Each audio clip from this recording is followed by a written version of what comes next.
Welcome back, everybody. We are back yet again with some more Collegiate League Legends here for the championship. I am Alk Battery. I'm joined by the Holy One, Theo. Back at it again for top four bout now between Top four, yeah. Winthrop University and Northwood. Have a lot of fun. Theo, how have you been? Been good, waiting for the weekend here for these big matches, and we have a fun one ahead of us, Alk. Northwood taking on Winthrop, a big battle. How are you feeling going into today? I mean, it's pretty fun. Obviously, we're here in top 8. It's been more competitive for all of our series. I think just seeing not only a rematch of the NECC and some of their conference interplay, but being able to see all the matchups in the upper semifinals has been a lot of fun. Especially the UST versus the Eutectics boys over there. Seems like they're going to 4. And this matchup already had a lot of stakes. Top 6, a very big win for either of these two programs, but now with Western officially FFing and dropping out of the tournament after their loss earlier to Ole Miss, there's a bid for top 4, which I think is pretty massive, especially for these two programs coming into 2025. I must agree with you. Obviously, not many of us expected really Winthrop to be down in the lower bracket early in the tournament, but they Yeah. have stayed strong down there, winning every single series with relative ease. And, this is kind of where we expect them to be top 6, top 4, and Northwood as well, a team we expected to be in this position. So, yeah, as you said, Alk, a huge matchup for both teams. And, I mean, I'm just excited. I just want to get straight into the game. But, hey, let's talk about a little bit of both of these teams' history. What do you have on them, Alk? Yeah, so if anything, we could take a look at our bracket real quick, taking a look at the Oh, tournament that we've been having over the last couple weeks. If you've missed out on the Collegiate Championship, welcome. You can see in the upper bracket, we just saw Ole Miss take on Western, a 3-0 there. Maryville 3-0ing Fisher at the same time. And for our two teams, Northwood have been on a bit of a journey, taking a full 5-game series to open the Collegiate Championship against UC Irvine. Then they play up against Maryville. They get smashed there. Winthrop losing to Western, who at the very beginning of the tournament, we didn't even know if they were going to play. And Winthrop have been on the revenge arc down in the lower bracket. yeah, Winthrop has had a pretty smooth run, able to win out over many opponents. First, they took on South Florida 3-0, then Minnesota 3-1, then St. Clair they beat 3-0 to get into this spot. So they've been feeling good. They've been winning their matches pretty convincingly, and you know, having all that experience, getting a little bit of extra experience playing through the lower bracket, getting some more confidence, getting those wins under their hands, they're going to be coming in here with a lot of momentum. And Northwood, they were just able to beat Weber State 3-2. They had a very close series, so both teams coming off highs. It's going to be fun to watch these two teams face off when they're kind of at the peak of their powers. It feels weird just because we've, again, seen this matchup before in NECC. These are two teams that are coming from that same conference, and they're in the lower semifinals. Winthrop were able to beat them 3-1.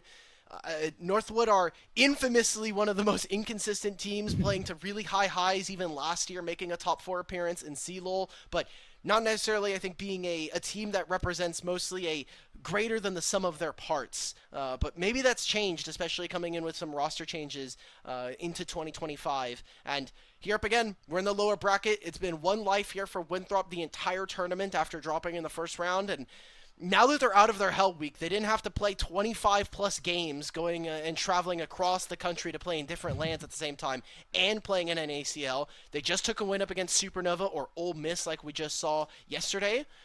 I think that they're running on a bit of a high and maybe a little bit looking a bit cleaner than Northwood, who, again, famously inconsistent. Yeah, it's going to be a fun series. Let's take a look at what these players are playing for. A pretty nice prize pool. You're going to see first place 16,000 USD per team, second place 8,000 USD per team, third place 6,000 per team, and 5,000 per team for the fourth place team. And as we said, this is kind of for that top four. So whichever team can win this out, they'll be cementing themselves with at least 5,000 USD. They're going to be playing for the 5 and 6,000. So a lot at stake here, Alk. And yeah, both of these teams desperately want to make it to that top four. Oh, for sure. Just making that top 4 gives them a bit of a bigger chance, especially for, I think, the guys at Winthrop. We talked about it last time we had them on the show, just the chip on their shoulder that they probably feel a lot of the time, always coming in as maybe not, I guess, a favorite in a lot of their matches, but more so, I think, a team that sometimes gets maligned from community and how they tend to play sometimes in their performance. So we can take a look at their lineups in a little bit here. I think for when we look at Winthrop, I am looking at this roster now coming in on their third year of this program, on their second year of this program, only change being their support in only 35 from the TCL. There's some big, I think, some big hopes for this team. They made top 6 last year, top 4 in 2023. They need to be able to push themselves and hopefully push for a championship run if they want to be a team that is hopefully remembered in legacy, especially as former winners of CLOL so many years ago. Yeah, I absolutely agree with you. Some big names. Obviously, Denethor in the top lane has been very strong mobility on the ADC role. Just some big names for Winthrop with some big expectations. But let's take a look at their opponents at Northwood. They have some big names as well. You could see Cozy, Will, Reppy, Instinct, and Clyde. They've gotten to this spot playing very well, and also a very good lineup going to be taking on their opponents today. Hey, what do you think we're going to see today in this matchup overall, Alec? Like, what are you expecting to see? I hope we get at least if this is potentially one last game, one last series for either of these teams. I want to see signature picks. I want to see at least Mm-hmm. one Denethor Camille. I want to see Reppy get a Katarina game here in the championship. I think it'd be a lot of fun. and maybe some other ones. I know Cozy's also been a big carry specialist outside of collegiate. I know inside this tournament he's been mostly focusing on some of those tanks, has been mixing up with some Ambessa. So I think we're gonna have a lot of fun stuff happening in the top side of this map, and these two AD carries I think wanting to be able to go blow for blow when we talk about hyper carries, and we're already here ready for game one draft. It's gonna be Northwood on the blue side.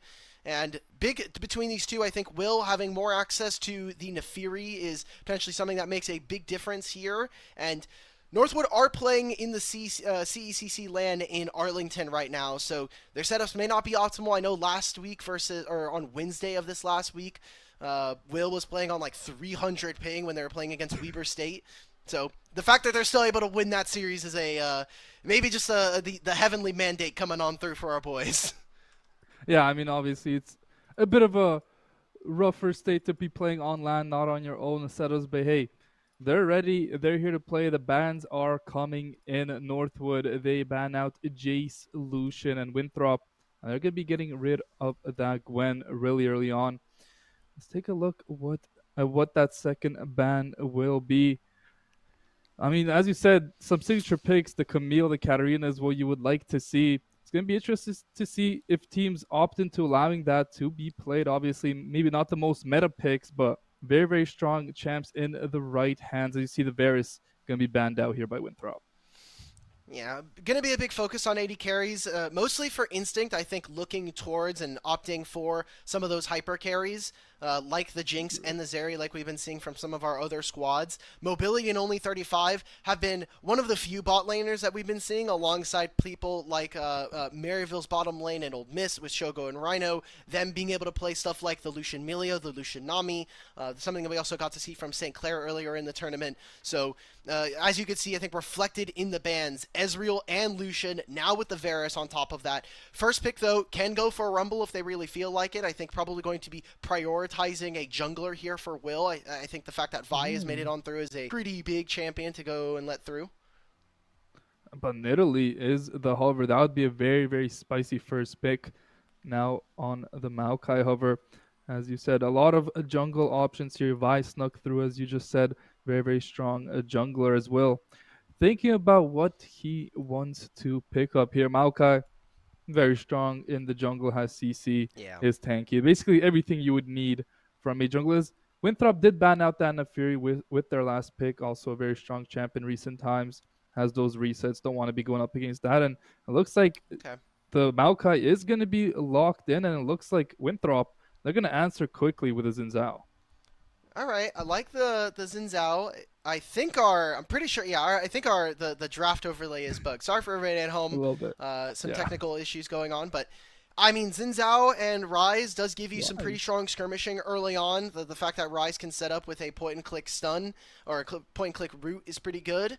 It does mean that the jungle 2v2 is going to be looking nice. And for Winthrop, also giving Sword a champion that I think not only can leverage the fact that it's going to have more tank stats with the Seraphs and having access to the Rod of Ages, but also some pretty decent side laning. We'll see how Winthrop are able to use this. Yeah, and it's going to be the Tristana answer here for the side of Northwood. This could go either ADC or mid. Would be interesting to see where they decide to place that one, but let's see what they decide to pick with the third pick. It's going to be the Rumble picked up in the top lane. As you spoke about, Alec, you thought it was going to pick it on one. They pick it up on three. A very, very strong laner, a very strong champ. Ultimate can be used in so many different useful ways. I love this pick coming out from Northwood, and just a very strong top laner. Yeah, also just gives them good team fighting. They have their Tristana, which I think is potentially a little bit more interesting. The fact that on 3 items, Tristana should be one of the strongest AD carries on the patch.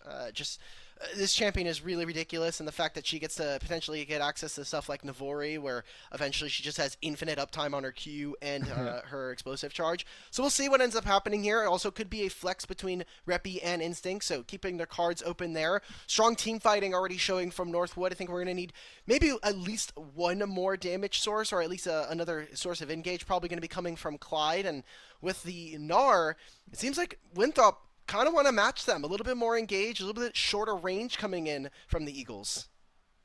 Yeah, I mean, I like the Gnar pick here into Rumble. It's a pretty pretty decent lane. And yeah, both these champs in team fights can cause absolute havoc as we're getting into our second bans here coming out. The Braum gonna be banned out by Northwood. Winthrop ban out the Nautilus of supports going early here in this ban phase. Winthrop, they can ban out something like the Leona, pretty similar to the Nautilus, has kind of the same capabilities. But let's see what Winthrop go with. Rel, another engaged support off of the Yeah. boards.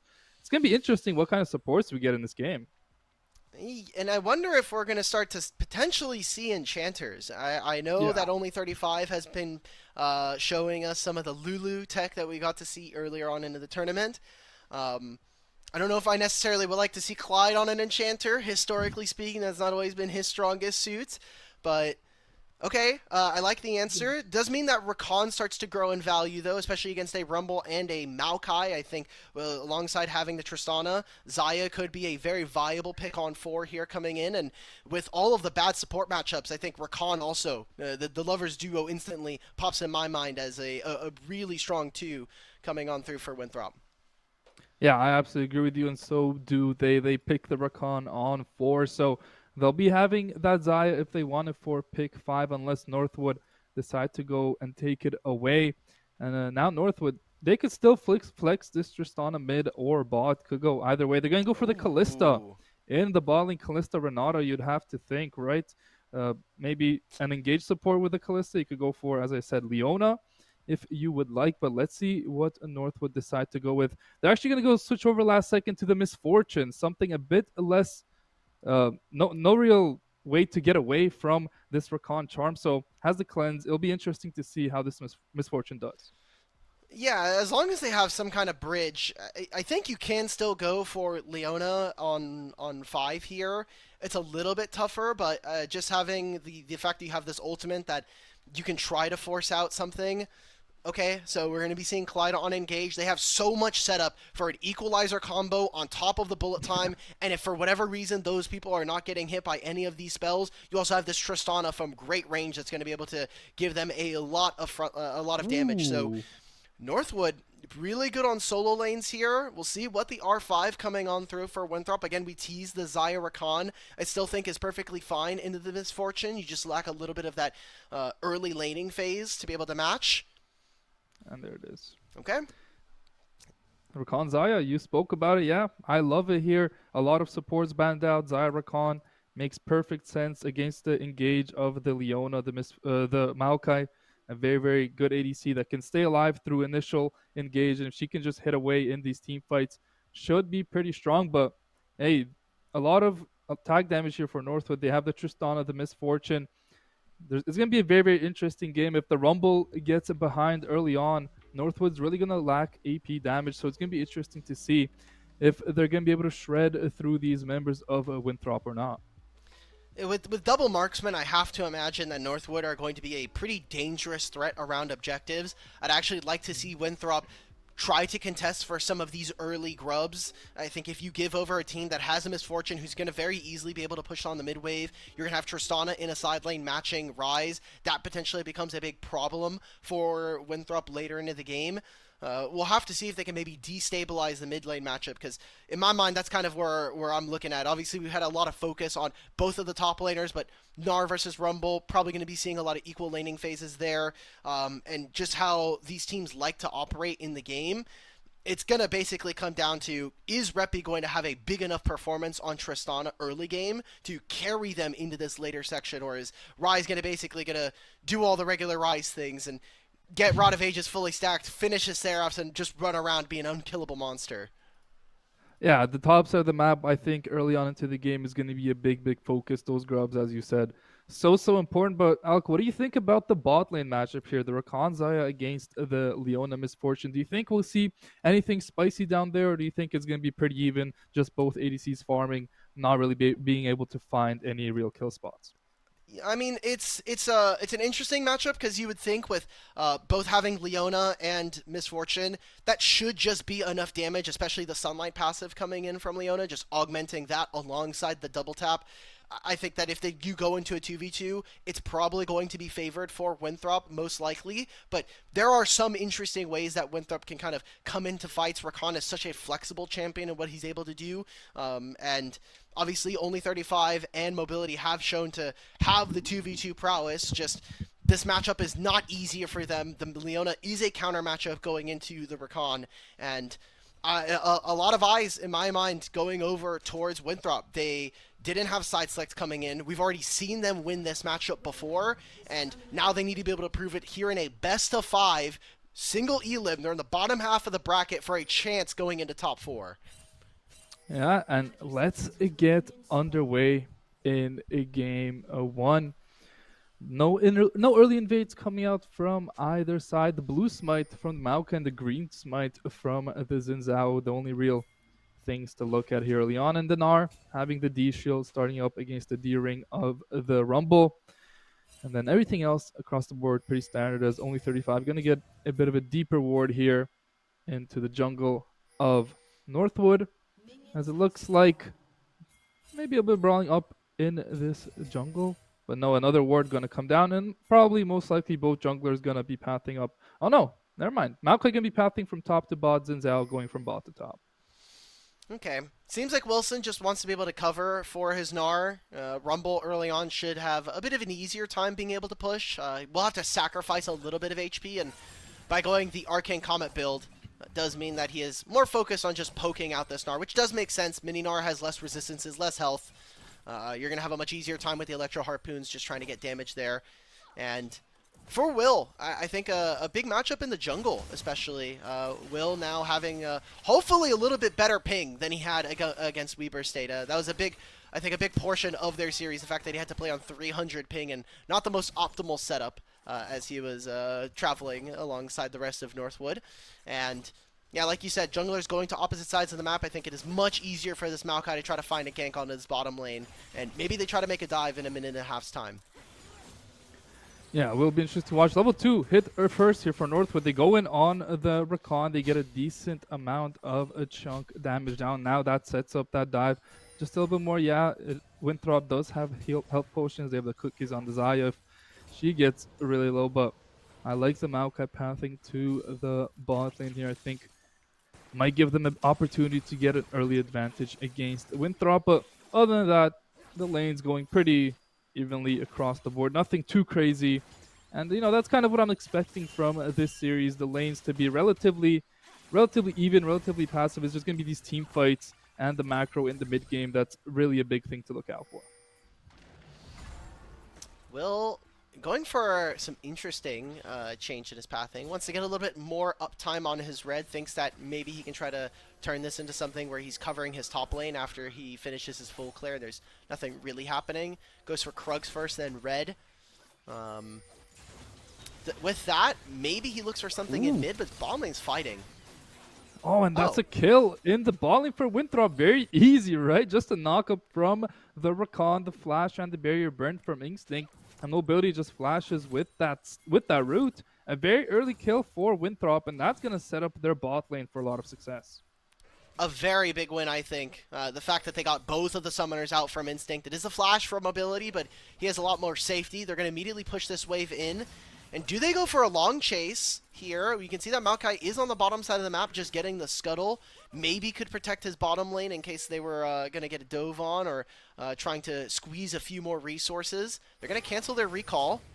Oh, only 35, trying to get out of there and is able to mobility. He has to use that cleanse, but it looks like Winthrop going to be able to get out with their lives, but a dive looks like it's being set up here. Leona might look to go first, but the wave isn't anywhere near, and the Xin, he's walking up to this fight. If Northwood want to make this play, they have to go quickly. I think now is just a little bit too late. Yeah, you're going to see the recall timers start to go off, and Rakan could look for engage, but can't find anything.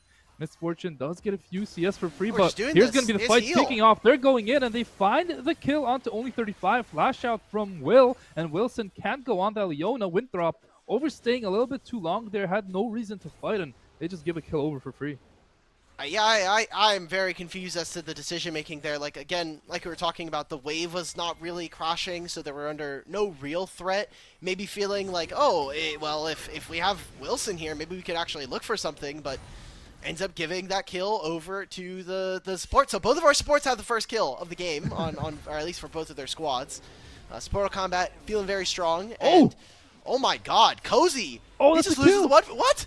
No! And bot lanes were swapping, so I think Cozy knew he was dead because the Rakan was coming behind. He just went for the all-in and could not find it. As you see, Winthrop going to put a lot of priority on these grubs. They're saying they're balling up to the top lane, and now you can see Northwood try and do the same thing. The Misfortune going to recall. The TP is coming through from the Rumble, however, so interesting macro decisions here coming out from both teams. Yeah, there's just no chance for them to really contest now, especially with the fact that their Rumble died at the same time as their AD carry resetting. I think it's just really tough. Now, if Instinct moves for this, he is going to be down a lot of gold, which is very problematic here. Now Cozy has to walk into this fight, if he decides it, at 50% HP. I mean, Sword is losing priority in mid, but you're wasting a lot of time here and taking a lot of gold away from your AD carry on the side of Northwood. Yeah, Winthrop just kind of need to chill out here and be as annoying as possible. This Gnar is going to be pushing in this ball lane. No TP on Rumble. You can see the grubs are started up by the Misfortune and the Maokai and should be relatively free. I don't see how Winthrop can walk in here. So, yeah, the over rotate comes out from Northwood. It gives them 2 grubs. They won't pick up the third one just yet. Will smite it away there. So, yeah, 3 grubs for Northwood, but they lose a lot of pressure bot. This Gnar is getting very, very far ahead now. And Ballin moved up to the top lane now. Gonna have a flip of the map. This is what we wanted to see, though, coming in from the draft, which was Northwood getting priority over the grubs, making sure that they have access to this objective, and maybe they even try to go for some work on the bottom lane. You see some of the pings coming out, Denethor having to get the wave and immediately back out. Doesn't know where enemy jungler is. Enemy mid just showed and was pathing down towards the bottom lane. We're seeing a split of the map as Northwood take control of the south side of this rift. We're seeing that Wilson is stealing the enemy blue buff right now, so small advantages getting eked out by Winthrop. It's a wave here that they're getting. It's a solo kill on one side of the map, and it's the small advantages that are going to eventually start to whittle away at Northwood's defenses. Yeah, they're only up 1 kill, but they have a 900 gold lead. So yeah, as you said, slowly but surely taking over the map and finding advantages where they need. Dragon hasn't been started or even looked at by either team at this point in the game. A lot of vision in that river for Northwood with that scuttle and a couple wards. They have a deep ward as well for a flank if Winthrop ever get too aggressive there and want to start up this dragon. But we're going to see both top laners heading back to their lane, both ball laners heading down to their lane. Another reset of the map here. And, you know, Sword, you spoke about it, kind of will be very happy with going even in this lane, being very tanky on this rise. And he's been allowed to do all that. Repi hasn't really been able to do too much to get him far behind. We've been seeing Repi at least get priority very early on. We're seeing it engage now. Both junglers here.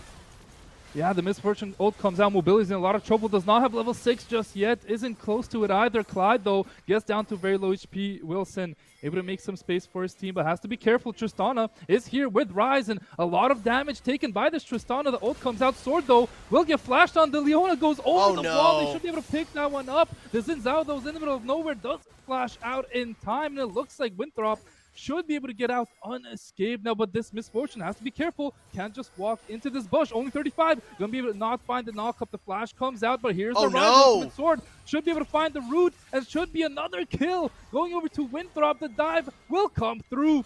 Sword picks it up, and 2 big kills going over to Winthrop. They were able to do that incredibly for free. I mean, we're even seeing it now, like Denethor is coming on down. He's going to catch this wave. Rise is just going to walk towards topside. Winthrop play that fight really, really well.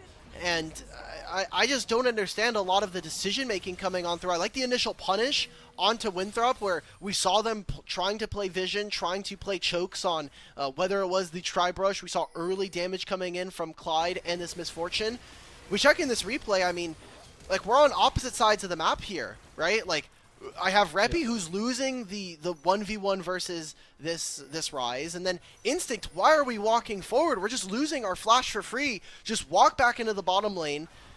I can see it's a little bit tough for him to actually go up to this wave with Ryze potentially going back mid, but at least wait for your Tristana to show in the wave before you're going to be walking in a Tri-Brush. Some mistakes coming in from Northwood, and no dragon taken while we were in the replay, but Winthrop just now find themselves with almost a 2,000 gold lead here.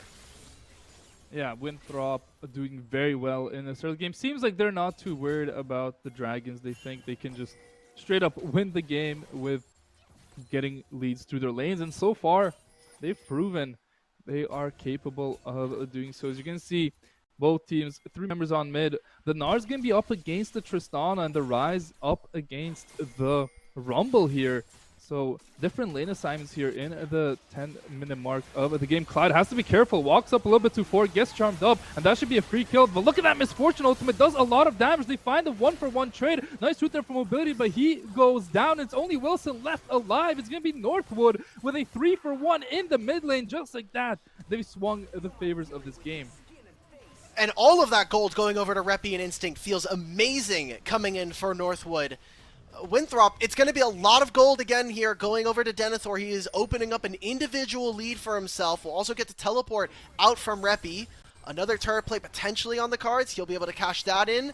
But 6 grubs now on the cards for Northwood. A fantastic fight, and it's just that bullet time that they're all playing in. Winthrop playing a little too far up in the mid wave. Anytime that Northwood get to actually hit on these turrets is great, but they have not yet been able to do it in this game. Maybe that opens up as this game goes a little bit later, but Winthrop have been a little bit better about playing their side lanes and getting gold onto individual members. Yeah, Northwood have to be careful here as Winthrop going for a play on bot. Reppy has the flash, is going to be able to get out, but this Gnar, he's going to continue to hit this turret. You're going to see the rest of the team move over to help him out. Denethor has the Mega though. Reppy gonna flash, but still gets hit by the ult, and here's the TP coming in from a sword. Can he find anything? Or TP also coming out from Cozy. Everybody down in this ball lane, in this Ryze, way too far forward. Gonna go down. Denethor gonna be the next to fall here, and another great play coming out from Northwood. I feel like Winthrop trying to get a little bit too aggressive in this ball lane. Yeah, they were just trying to make that dive. I think once you've already pushed Reppy away from the wave, maybe with only 35, you can kind of do a little bit more. I feel like we're kind of nickel and diming Northwood for a little too much. Yes, that was a plate for mobility, but you wasted a lot of time in the bottom side. Those 2 kills going over. No flash on Reppy, but, I mean, he's just playing Tristana, right? They're going to try and focus down this first turret going down for Winthrop. Turret is pretty low. Yeah, Denethor's just TPing for this, so all in all, it was a few kills, but you think about on the back end what they're going to be able to grab, they'll even up the gold gain temporarily, but now have a full lane here up and open for the side of the Eagles. Yeah, a lot of plates this game for Denethor. He's going to have a lot of gold, and finally the first dragon should be picked here by Winthrop. Doesn't look like Northwood are going to be anywhere to contest this, and it looks like they might be going for a bit of a top play. Leona deep into the enemy jungle, but it is the Rakan and the Ryze. I feel like it's just too hard to dive both of them here, but if they just focus down this Ryze, maybe there's a play. There's the ultimate coming out from the Maokai. It's blocked up by the Ryze. Gone, though. Yeah, mini wave's gone. Will has to be careful. Tristana's just going to hit this tower, going to get a couple of plays for herself, so nice job there from Northwood, expanding an ult to get a little bit of gold, but Denethor in the ball lane, he's just free farming. He's having a blast. You can see they thought about a dive with the Zinzao, but it's not going to come through. All right, well, now they're bringing the Misfortune for this play. The fact that Sword gets to hit this wave this far up is a little questionable. It's 4 members here. How much more can they grab? Yeah, the fight's going to kick off. There's the Misfortune ult, but flashed away from Sword still. He should go down to the Tristana. Clyde, though, does go down in the meantime, but only 35. Going to fall as well. A beautiful dive there from Northwood, only losing their support and picking up 2 very big kills. Oh, wait a minute. Cozy just won the 1v1 down bottom lane. Denethor was just trying to make an outplay, and he did force Cozy's flash, but still woodding out, gets Denethor's flash in the meanwhile, and while defending his turret, Northwood were able to get 2 kills on the top side, another one in bottom lane, and a full turret. So this game is going back and forth. We're seeing a lot of trading on the map here from both of these squads, and while as this game goes on, I think you could make an argument to some of the scaling elements of Northwood's composition. Winthrop are going to have a much more robust team fight. I think the fact that a lot of Northwood's carries want to go forward and walk into Winthrop is going to potentially invite some very questionable fights when you're playing against a Rise and a Xayah. Only 35 played that about as well as he could have on this Recon, stopping the misfortune. And now we have a little bit of time. We have the Herald spawning in a few minutes. We've got this Dragon in 3. Big questions over to Winthrop. Are they going to continue to give over these topside objectives, especially with how late this first Dragon was taken? Yeah, it's going to be interesting to see. I feel like Winthrop also, they're pretty short range here. One Leona ult with the Misfortune ult, and that's a lot of damage that's kind of hard to avoid here for Winthrop. So you can see the power of that ball lane. They're doing work in these team fights as Clyde doesn't want to go give over this pink ward, but only 35 just stands here and it hits it. Some big item spikes. Basically everybody is on one item except for the Rakan. So I feel like if Northwood can take a even fight with that locket, that could be the difference here, as both teams looking to get some prio in the mid lane. Rise matching up against the Tristana, and Gnar back up against the Rumble in the top lane. Just trying to take priority here for the top side. Again, Herald with 6 grubs means that anytime they're on a side lane, Northwood can open up a massive lead by taking a ton of structures away. Tristana sitting in bottom lane, already finished the Yuntal arrows, so once she hits the Infinity Edge, then I think there's a very real likelihood we actually see Reppy try to stand up and take a pretty big series win here if he can grab the first game. So Herald now, I mean, Dragon spawns in a minute and a half. I don't think they're really going to be contesting. I want to see where they put this gold, because Cozy's doing fine right now. Obviously, we talked about how Denethor is doing fine individually. Maybe they just try to escort Reppy and get him some more structures and get him some more gold on this Tristana. Yeah, if I'm on Northwood, that's exactly what I think the best plan would be. Drop that Rift Herald on a tier 2, either top lane or if you blow up a ball lane in the ball lane. But most likely should be in the top lane at around when the Dragon spawns. So Winthrop, they'll be on the Dragon, and Northwood should just be able to take a lot of the bot side if they decide not to contest it. But they're so strong, they might just choose to contest it because they probably believe they win any fight at this point in the game. Your Misfortunes on 2 items now is only 35, gonna get tagged up for a tiny bit of damage, but gets out without any problems. You're gonna see 5-man here from Winthrop in the ball lane. Now they're gonna look to get a fight started here, as the Rumble just gonna push in one top wave. Could look to push in that second one. Uncontested, but here we go. In goes Wilson. Has to be careful. Pops the ultimate. Clyde is gonna be the target here. And that Misfortune ultimate gets a lot of damage on only 35 on the Rakan, who misses on the Tristana. Reppy, what are you doing? Flash away from mobility. Reppy deep into the backlines, able to survive. However, and even after all of that chaos, it's just a 0-for-0. And it looks like it's gonna be Northwood chilling after almost losing. I'm gonna be honest, Theo. I don't know what the hell Winthrop are doing there. Like, we saw Wilson flies over the wall. He has no kind of support coming in from his bottom lane duo. An ultimate from Clyde, actually, a big difference maker in that fight, landing onto 2 members of this bottom lane. Sword TP's in, or uses the Realm Warp, but he doesn't really get much done. Denethor did not have Mega yet, so I think firing off on a little too fast. Now, we come into this Dragon fight. It's only second Dragon of the game. Northwood still have the Herald. They still have these 6 grubs. They're going to plant this in mid. They're going to try to take down this mid-tier 1, and they're saying, okay, look, Winthrop, you can start up this Dragon. We really don't care. We have priority from mid, and now you're going to have to forcibly teleport your top lane if you want anything to do with this objective. And it looks like Winthrop, they're just going to completely give this one. So Northwood, with that Rift Herald, don't even have to use it to fight this Dragon. They get it for free, and now they can choose to do kind of whatever they want. They have to obviously defend the top side of the map, which is what Winthrop are setting up for. But this Rift Herald, as you said, still in hand. Want to use that one with your Tristana to just blow up towers. But yeah, this Misfortune's been on 2 items for quite some time. She's gotten quite a nice gold lead. 300 gold shutdown for her, and shutdowns all across the board for Northwood. They're doing very well for themselves in this game 1, but just one good team fight from Winthrop. If they can collect those shutdowns, they'll be right back in it. There's a big story coming in as Northwood I think making a lot of heads turn last year with the fact that they made top 4 and had a pretty decent run, all things considered. I think going against the odds for what that roster was. Now bringing in a lot of new pieces, specifically in this top jungle and in the AD carry position. Hoping to relive some of that success here, while Winthrop, as a program from the NECC, one of the strongest kind of conferences in the region, and Cozy needs to be very careful. I don't think he spotted them there. So they're going to be able to catch this one. And Cozy's like, how are these guys coming up behind me? Yeah, they're on a ward, so Cozy, he's going to have to get out of trouble. And you can see the Xin Zhao, he's right on that rumble, but you can see the rest of Northwood going to move up. And let's see, do we get a team fight in this little choke? I feel like only 35 has a decent angle, but the Rise is in the ball lane. So Winthrop, you know how good they are. They're not going to take a fight without the numbers here. They're just going to let that Rise push in the ball lane. And, you know, they scale pretty well with the Rise Xayah, but Northwood, they're just one fight away from blowing up the map. They have the 6 grubs, they have the double 80 carry. If they can just get some kills and push a lane, they'll be in a great position. That was a good timer coming in from Northwood. They had their support and jungle sitting in topside, ready to reinforce Cozy if he really needed it. Ends up getting him out of that play.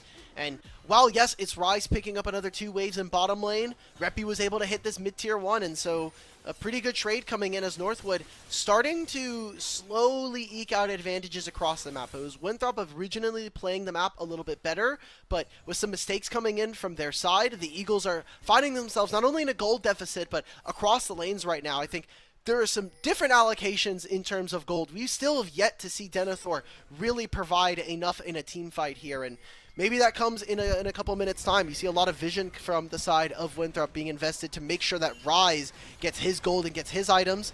We have now sent the Rift Herald in to do a bit of a loop-de-loop, and there's going to be a focus coming in from Northwood. Rift Herald plus these grubs, I think you're going to have a massive advantage, especially with a minion lane wave. I guess they just used it because it was about to despawn. All right, nice guys, good one. I feel like not the best use of the Rift Herald, especially with the 6 grubs double marksman. Not getting a lot of value from that objective, which you could really get a lot of value from if used better. But you can see the mega from Denethor coming out extremely early. So if Northwood, they can just hang out here, chill out, wait for that one to run out, then they can look to pull the trigger on any team fight. But it doesn't look like Winthrop want to fight anywhere in this jungle. Rise pathing up towards the top to catch that big wave. Looks like the big focus for Northwood going to be this bot tier 1. I think right now, Sword is just waiting. Winthrop are just waiting. Maybe a couple items in inventory about to come on through. 2 items already completed. Oh, there's the ult. Yeah, they look to go on only 35 on the Rakan, and they instantly are able to take him down there now. A lot of trouble here for Winthrop. Denethor doesn't have that mega. They're going to ignore him completely. The Xin Zhao is completely out of position. Wilson should be going down. Clyde does fall over to mobility. That misfortune was actually not going to be able to find Wilson, but the grenade. Oh, Denethor! Coming in from Denethor. There's the ultimate coming out from the Xayah, but not enough damage. Denethor gonna fall. It looked so good there for Winthrop for a split second, but now this could be an Otacon going over to Northwood University.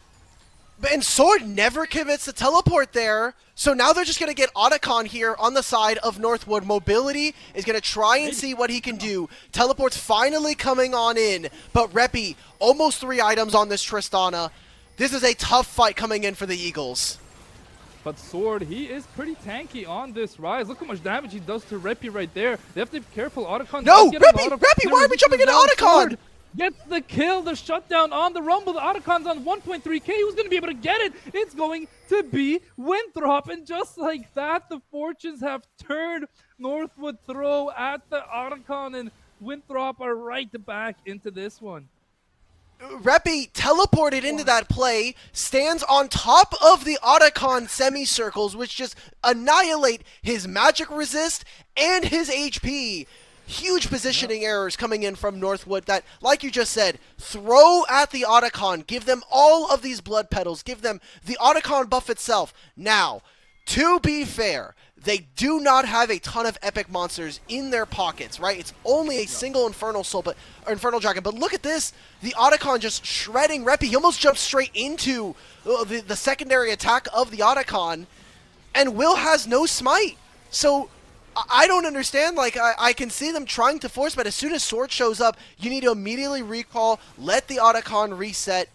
And now the side of Winthrop, they got summoner spells out from that trade. They almost got a kill, and they grabbed the Otacon, which means so many more blood roses on their side. It's the experience that's going to mostly matter for them, being able to keep even with their opponents. Solo lanes of Winthrop being able to really stand tall in that last fight.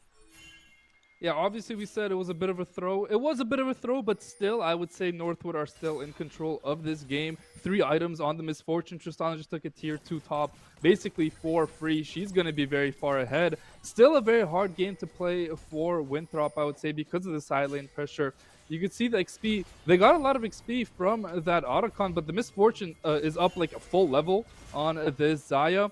But in return, only 35 is up 2 levels on Clyde. So I feel like for this side, Northwood, the engage is going to come through on only 35. Here's Wilson. They're able to sustain through the initial engage pretty well. Denethor TP's in with the Mega. Repi has to be careful here. It's going to get flashed away. Clyde, though, on the Leona, I feel like doesn't have a much place to go here. But Denethor has to be careful here, getting tagged up by Repi. In the end, no kills come through. Winthrop get a little bit of control of the map. They should get some really deep wars now, and the vision is going to definitely be on their side for the next few minutes. All right, Instinct was able to at least hit some of those minions, so is now able to equalize his levels with mobility, as he was level 13 beforehand. Oh, they don't see that ward. Yeah, I mean, the ward's nice. I don't think it's going to do too much. I don't think we're getting a fight around the Baron for right now. Maybe it's a flank TP when in a few moments, but for the time being, the fact that Winthrop, they were able to force out and grab this mid-tier 1 as trade. They're slowly starting to equalize this game right now. You get to look at the difference in gold.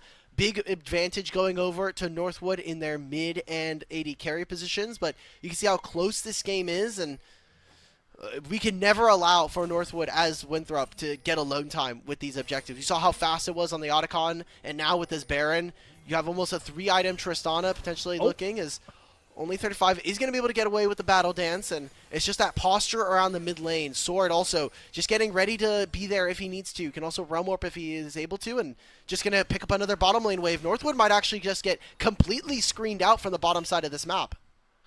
Yeah, I mean, will Winthrop deny them from walking towards his bot side of the map? Looks like they want to engage on Wilson here, but he has the ultimate. He's going to ult and try and get out. The Leona's over the wall, and she's going to be the first one to fall down. Let's go, only 35. Gets a knock-up, and Sword gets the root on the Rumble there. 2 easy kills early into the fight for Winthrop. Will in a lot of trouble. He's going to be going down as well. That's 3-4-0 for Winthrop. That should be the Baron. And now they really take the advantage. Sword, level 16 on this Rise. Extremely strong and kind of hard to contest.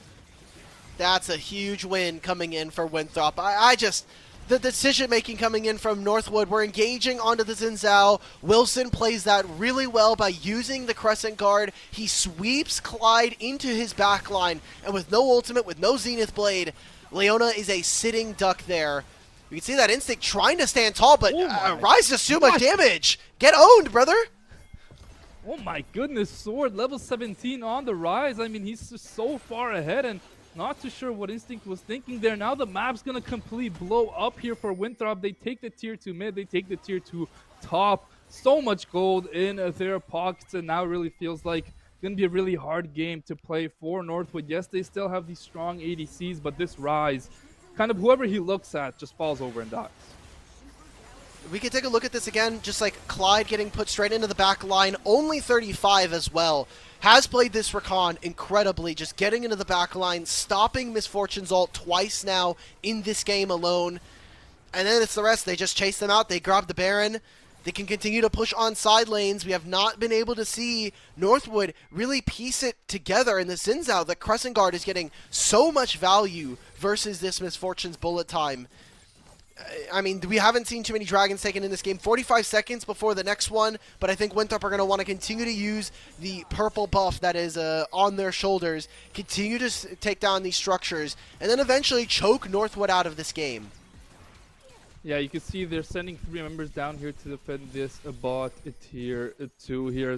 Rise, he's just pushing in the top lane, Denethor in the mid lane. He's up 3 levels on this Rumble. That's a big advantage there, and there's going to be able to take away the entire jungle. There's nothing for Northwood to really do here. They can't walk up, and Clyde with Instinct, they're going to look for an engage here on only 35, but I don't know how good this is. Look at Instinct's HP. Gets charmed up. Look at the damage. They find the initial kill. This Leona is going to be next to fall. The bot tier 2 is going to fall as well. And this could be the end of the game here. Winthrop, they have a 5v3. They have lanes pushed in everywhere. They're going to be able to take the bot tier 3 as well here. They have the Demolish on 1 HP. Reppy able to stay alive. Uses that ultimate to get the Rise away from him. They're going to take this bot. Look at Denethor, gets the ultimate onto the Rumble. Nice flash. They're coming out, and Will has to be careful here. They're just going to run him down. Look at the damage here from Winthrop. They're able to find everybody from the side of Northwood just like that. And game one is going to very quickly come to an end. And a very precise ending to this game. They're using the Realm Warp to put minions into the base. All right, guys. Good show of sport there coming in from Winthrop here for game number 1. A really strong performance, I think, all around, but still got to be able to bounce back in this series. And we talked about when they played in their conference in the NECC, this was still a series win going over to the side of Winthrop, still showing that they have some holes in their gameplay, but Northwood, a couple of, I think, engages that they're going to want to have given back to them, hopefully. Yeah, I mean, I feel like they went on the Xin Zhao a little bit too much, and they can't really kill the Xin Zhao through the ultimate. He just kind of gets out of trouble, and then after that, it just goes downhill for them. The solo lanes were playing pretty well there for the side of Northwood. The Tristana and the Misfortune were really fed early on into the game, but yeah, as the game went on later, Rise, it was kind of whoever he rooted fell apart. The Rakan found some big knockups, as you said, in these team fights. I think a very good win from Winthrop after a very shaky early to mid game, and a very important win for them in this game 1. I think that there was some map movements that were confusing, but overall, I'd actually say Winthrop won a lot of the early game, right? Like, they killed Instinct early. They made the play onto Denethor where they're able to grab a couple more waves for them. Obviously, Denethor had less of an impact in terms of what happened in the mid game, but despite giving over 6 grubs, Winthrop played most of this game pretty well, which is what we expect from a team that has so much experience for playing together for so many years now. You have Artemis and Tails coming in from the coaching staff, and you're playing at NACL at the same time. There's just a level of excellence, and I think just a requirement for this team to perform at a certain level when you have been, I think, all around the world and you have all of this experience. Yeah, it was like Northwood, they got ahead. They got their Tristan a little bit ahead. Misfortune ahead with the 6 grubs. They got the Rift, but I feel like after they just wasted the Rift mid, that was kind of their big timer to make a play. Go tier 2, blow up that tier 2 in the top lane, and try and make these attack damage carries hit the turrets. It was hard for them to walk up anywhere in the map. It felt like Winthrop just had prio in every lane, and these 6 grubs that we spoke about so much in the pregame didn't really give too much value for Northwood. So it's going to be interesting to see going forward. Do they stick to the same sort of type of draft, or do they switch things up? I don't know. We'll have to see. Northwood do choose blue side coming into this game number 2, and we'll have to see what the decision-making coming on through is. We're going to kick it to a short break, and when we're back, we'll be back with the second game of the series between Winthrop University and Northwood.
Hi guys, welcome back. We're back here with game number 2, with Winthrop taking an early lead here in this best of 5. So we're still going to be out still with Theo here, and we're coming back into the second game. We're going to have Northwood again on blue side. Hopefully we see some differences in gameplay as despite some map movements, some creative things going on in the game, Northwood just couldn't really crest the hump when it came to actually rocking into team fights and applying pressure to their opponents.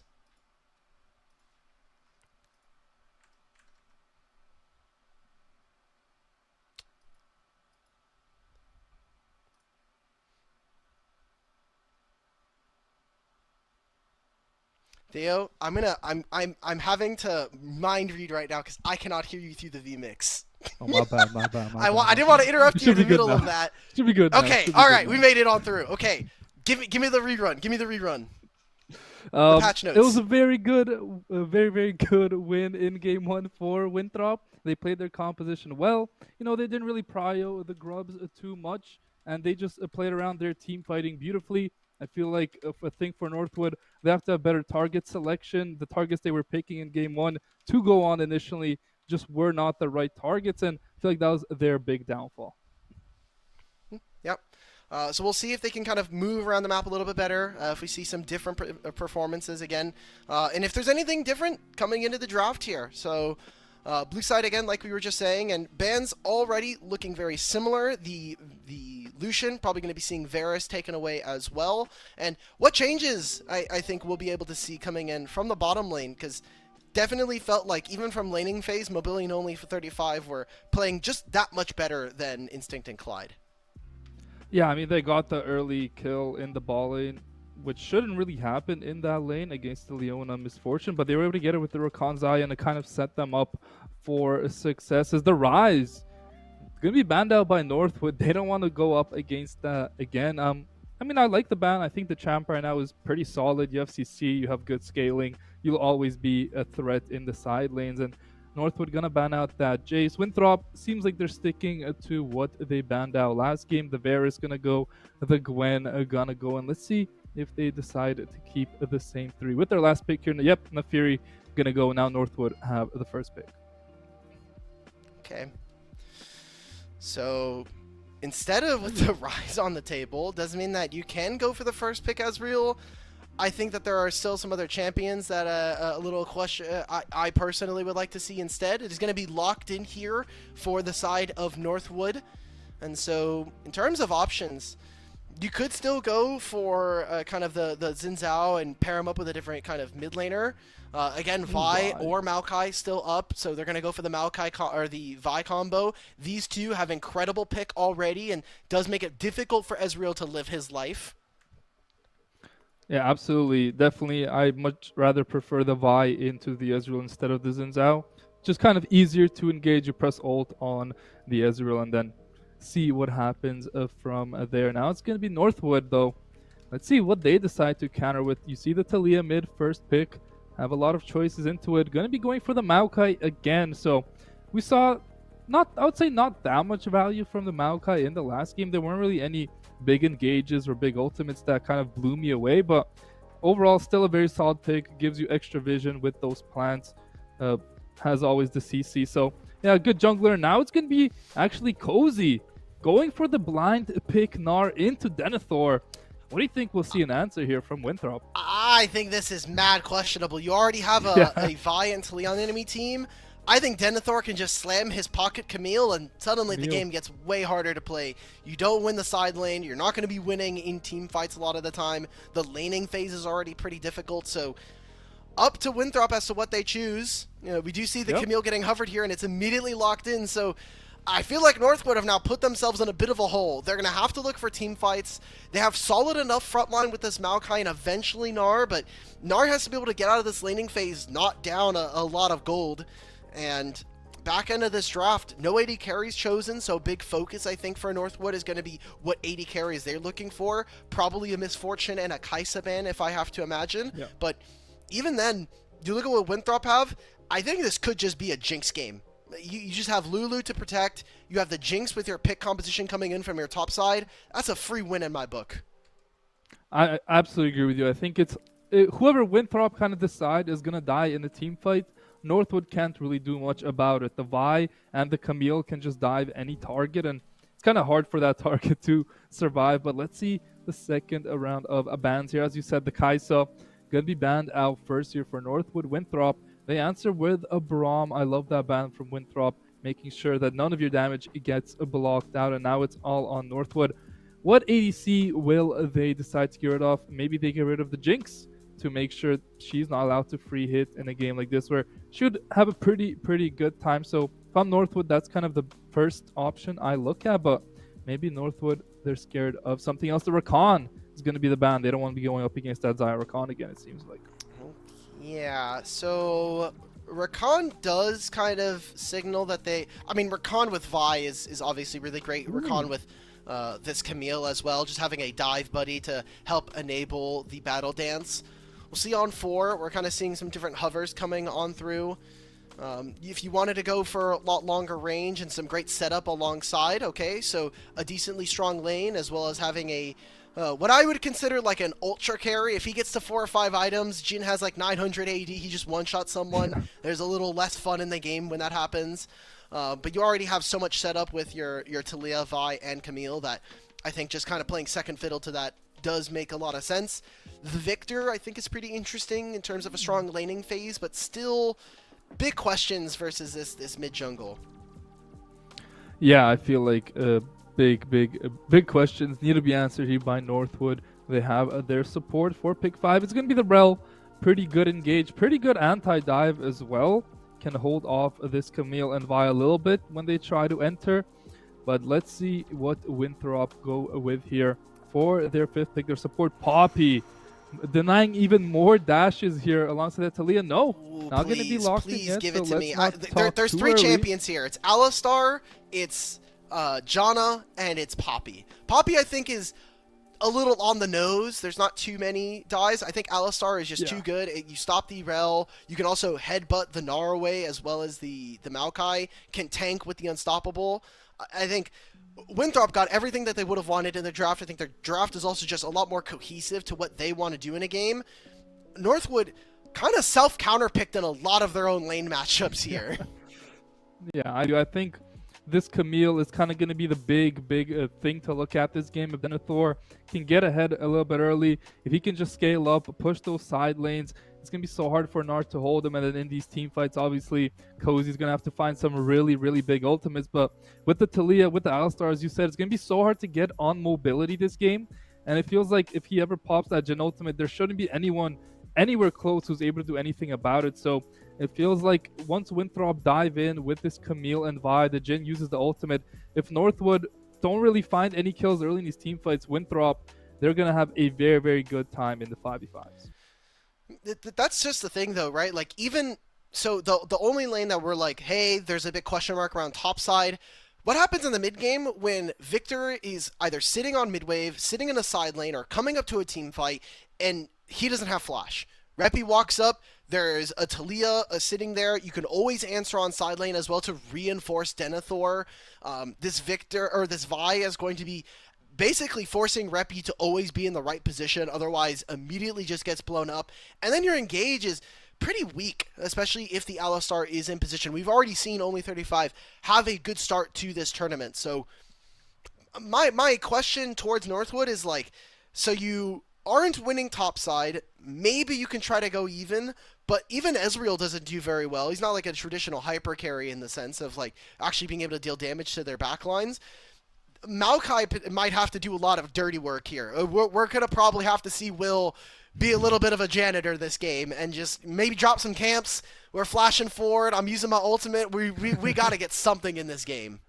Yeah, I completely agree with you. It's going to be, like, as you said, the engage is just hard to get on that Jhin because the Alistar's there and the response, you're going to have Winthrop just diving your backline. Any CC they find, the Talia is going to be there to hit them back. And a very, very strong pick comp here coming out from Winthrop. I would definitely favor them in this draft, and I believe, Alk, you're going to agree with me on that point. But let's get underway in game 2. Winthrop having a 1-0 lead, looking to put themselves on match point. Northwood, on the other hand, trying to tie things up at 1 game apiece.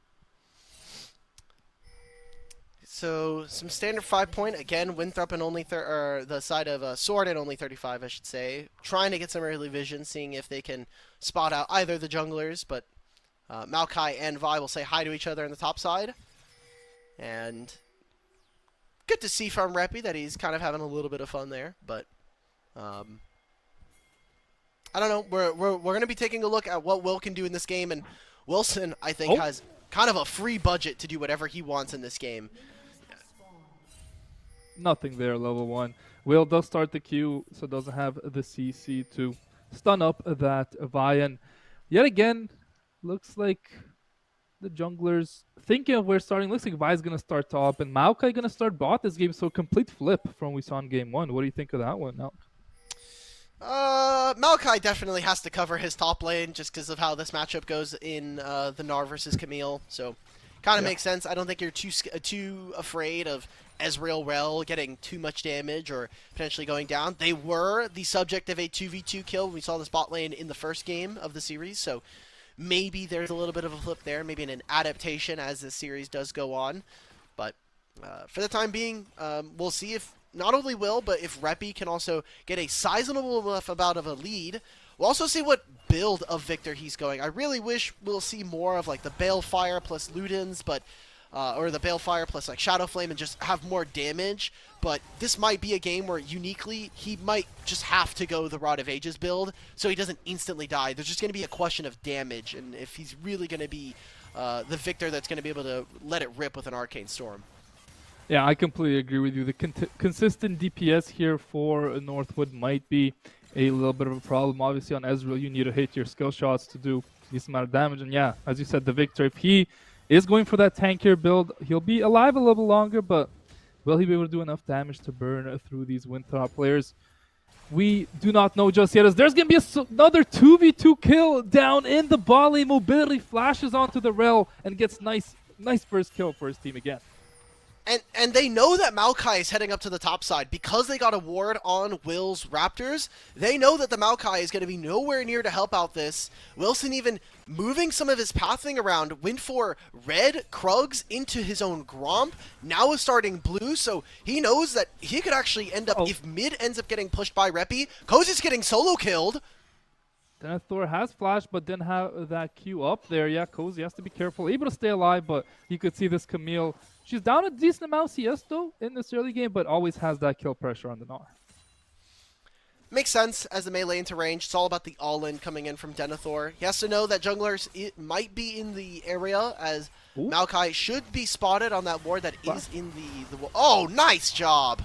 Beautiful engage. Wilson picks up one, and Mobility picks up the second. This is picture-perfect gameplay from Winthrop in the ball, and they get the double kill as they continue to push ahead.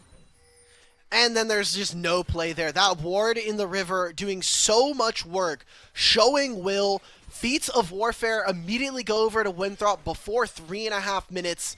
A fantastic early game, and what we were talking about from the draft with these champions, with these matchups. Hell, we even got the fact that this 2v2 from Winthrop still firing and still beating up on Instinct and Clyde.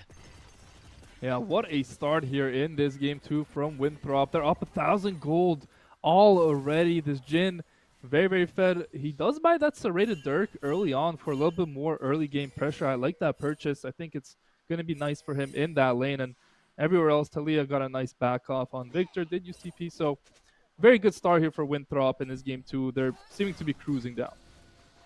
Yeah. Tough matchups just across the board here. Only 35 does get engaged upon, and Will's in the area. I think a respectful flash from only 35. If Will decided to just flash twisting advance, then suddenly that fight gets a lot more difficult for them to be able to play out. So no flash for them, and Wilson trying to find something, maybe a play in mid lane. Reppy hasn't recalled quite yet and has all of his pots. Still has double biscuit, double potion. So that's the flash gone from the Victor. Yeah, we didn't get to see what happened, but the flash is gone from the Victor. He's going to be forced to back. No mana, no HP. A little bit of time here. The Maokai might be a little bit out of position. We might see a 3v3 here in the bot lane, but I think Wilson might think otherwise. But here is only 35. He's kind of trying to go in with the Hex Flash. Gets a knock up on the Rel, who doesn't have Flash. They get the Rue, but she gets away. Now they have to be careful. Does Maokai look for a counter engage? No. Winthrop threatening a little bit with a team fight, but nothing happening here. I think there's just too much damage. The fact that Vi potentially can use her armor break on top from her spells with this lethality means that any kind of focus coming in from both Wilson and Mobility very early on suddenly makes this fight very winning for the side of Winthrop. So instead, just going to go back to full clearing, try to get their level 6s, especially for these two, a pretty big win if they can. We're saying that right now Winthrop are prioritizing trying to get this wave in, but it will mean that Clyde, instead of finishing his recall, decides to stay. I thought maybe he would try to take a timer here, and recognizing that Ezreal should be fine by himself so that they can play for these grubs.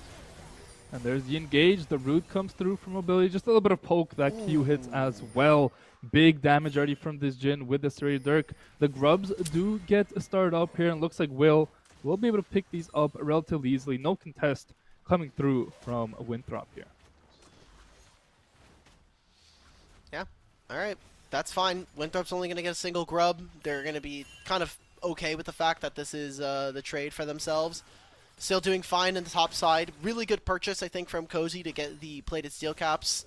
And with Sword, now knowing that enemy mid has no flash, anytime that they have priority on this bottom lane wave, Talia can just fly on through with the Weaver's Wall, cut them away from that minion, from those minions.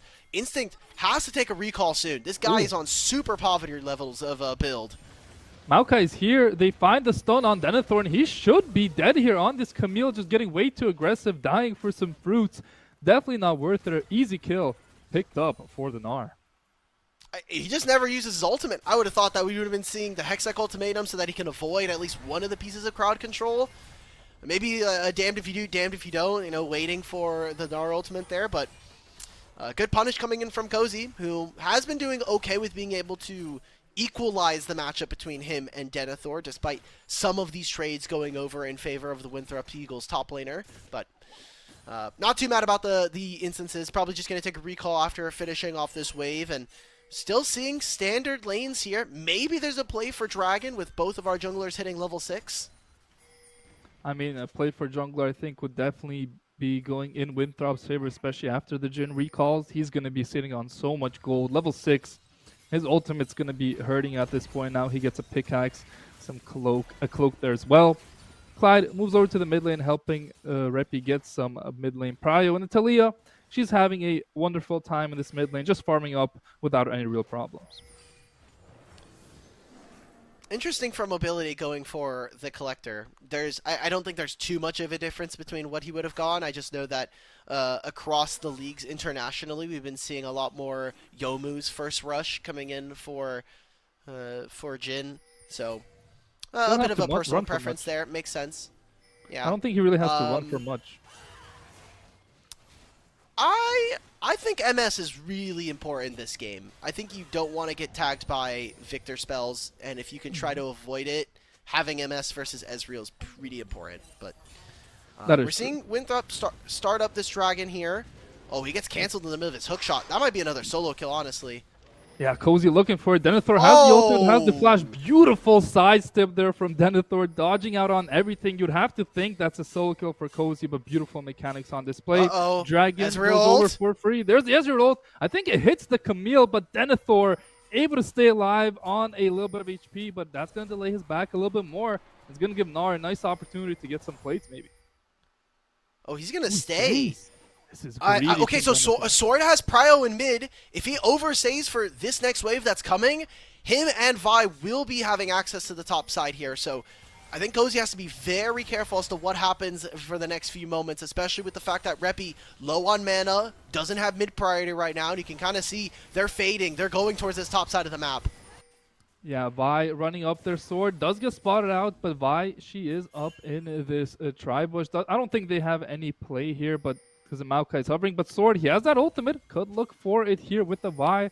And yeah, Cozy, I just think give up the Cozy, wave, man. he's a little bit too far up. The ultimate should come out here. The Maokai is here. They're going on supposed to Maokai. go on the Maokai instead. Let's see. Can they find the kill? Wilson going to be pushed back, and Will able to stay alive. The Vi doesn't find anything there. And Northwood didn't look too good there, but they just come out unscathed. Okay, they were able to also trade ultimates there, I think more importantly coming in. Repi just shoving Sword out from the mid lane. This will be another wave that Sword is missing. Repi's probably going to last hit this last one. We're getting teleports coming on through. Cozy's going to be able to hit on this top lane tier 1, which gives him another plate. Denethor's going to have some alone time. Cozy will just match afterwards. We have the second set of grubs coming on over, and you can see that Northwood are moving their bottom lane. Winthrop are first to the play. Oh. Has ult, has flash. Cozy in a bit of trouble here. Mobility gets the root. The ultimate isn't there from Vi though, so they don't really have a real chase. The Gnar just survives the 3v1, and that should give Northwood these grubs without any contest. Yeah, great job coming in from Cozy to be able to survive that. A lot of discipline coming in from the top laner. Someone that has been kind of a tier 3 almost in terms of talent. We've seen him kind of bounce around, be a player that a bit of a mercenary when it comes to rosters. So to see him here on Northwood, potentially push them and give them a little bit more carry potential and solid laning, a very big difference from a player like Izo, who, despite all of it, has been a very solid tank player when we've seen him in his time in Collegiate. Now over on SCAD, Izo maybe giving him a bit of a different look here compared to Cozy, who, again, a very big carry player and has a bit more mechanics in his backhand. So Northwood now getting invaded upon on their top side, making a play bottom lane with Sword and Camille. But there's a Victor TP. They have to go quickly if they want to find this kill into Instinct. They're not going to be able to find it. Here's the Victor with the ultimate, trying to find the kill back, but also can't find anything. A nice TP there from Rep. He definitely saves his Ezreal's life. Can the Talia find the knockback? No, that's the flash force. The back is coming through from the Ezreal. Now they might look to re-dive. The Vi is here. Wilson has the ultimate, and if you're this Victor, you are dead. There's no way they can protect him. Wilson, though, should not let him leave. Denethor going to be the first one to go in. There's the Vi Q. No ult needed. Beautiful CC chain coming out from Winthrop. Just great, and obviously we got to see them play this really, really well, so both of their solo laners getting gold. There's a dive on top side. Mobility has used both of his summoner spells. Only 35 bails him out. Oh! Only 35 misses on the knock-up after the flash for the Jhin ultimate shot there, and nobody dies for Northwood, but the fact that Winthrop can stay alive in the top lane after getting the bottom dive, very good spot for them. Cozy could get dove here. I know that Mobility's a little bit afraid because he doesn't have a ton of HP. Maybe they could have gone for an angle there, but instead say, no, let's get our recalls in. We have some gold that we can spend, and obviously the low HP. Across the board, Winthrop make 2 plays there, and they work out incredibly well. They force the flash out from this Maokai, so one of those angles for Northwood to actually find a fight is no longer available. no flash on Reppy either does kind of put in my mind a bit of jeopardy as to where we're going to be able to see Northwood really contest, because they got the 5 grubs, but they're not really hitting on turrets right now, and you didn't get the first dragon. I don't think you're going to be able to contest for this next one either, so how does Northwood play this next situation out when you are down 2,500 gold? You just have to look to flip the map, in my opinion, like cross map. Try and look for a play top when they go to this dragon. Try and get some plays. You have the 6 grubs, as you're gonna find some poke here in the mid lane. They're actually gonna go on only 35. He has his does have the ultimate, uses it there, and he's just so tanky. They don't have the damage to burst through him, but with enough CC, they'll kill him over time. Only 35. Gonna get picked off. A nice go for Northwood could lead to a dragon. A little too much aggression coming in from Winthrop's bottom lane. We've seen them bite them in a few of these series, even just earlier today in their first game. Now Wilson here by himself. Okay, Maokai ult. Nice flash there from Clyde. Gets the knock up onto Wilson. That's a shutdown for Victor, who is going that Roa build. This second dragon will surely go over to Northwood University, as yet again in the mid game, they're finding some very nice team fights and some big picks. Winthrop just playing with a little too much dip on their chip. Like, why are we contesting? We don't have mid push. We just lost our support. If Sword had moved a little bit earlier, maybe there's an angle there, but I just don't see it from the side of Winthrop playing too far up and giving over that dragon.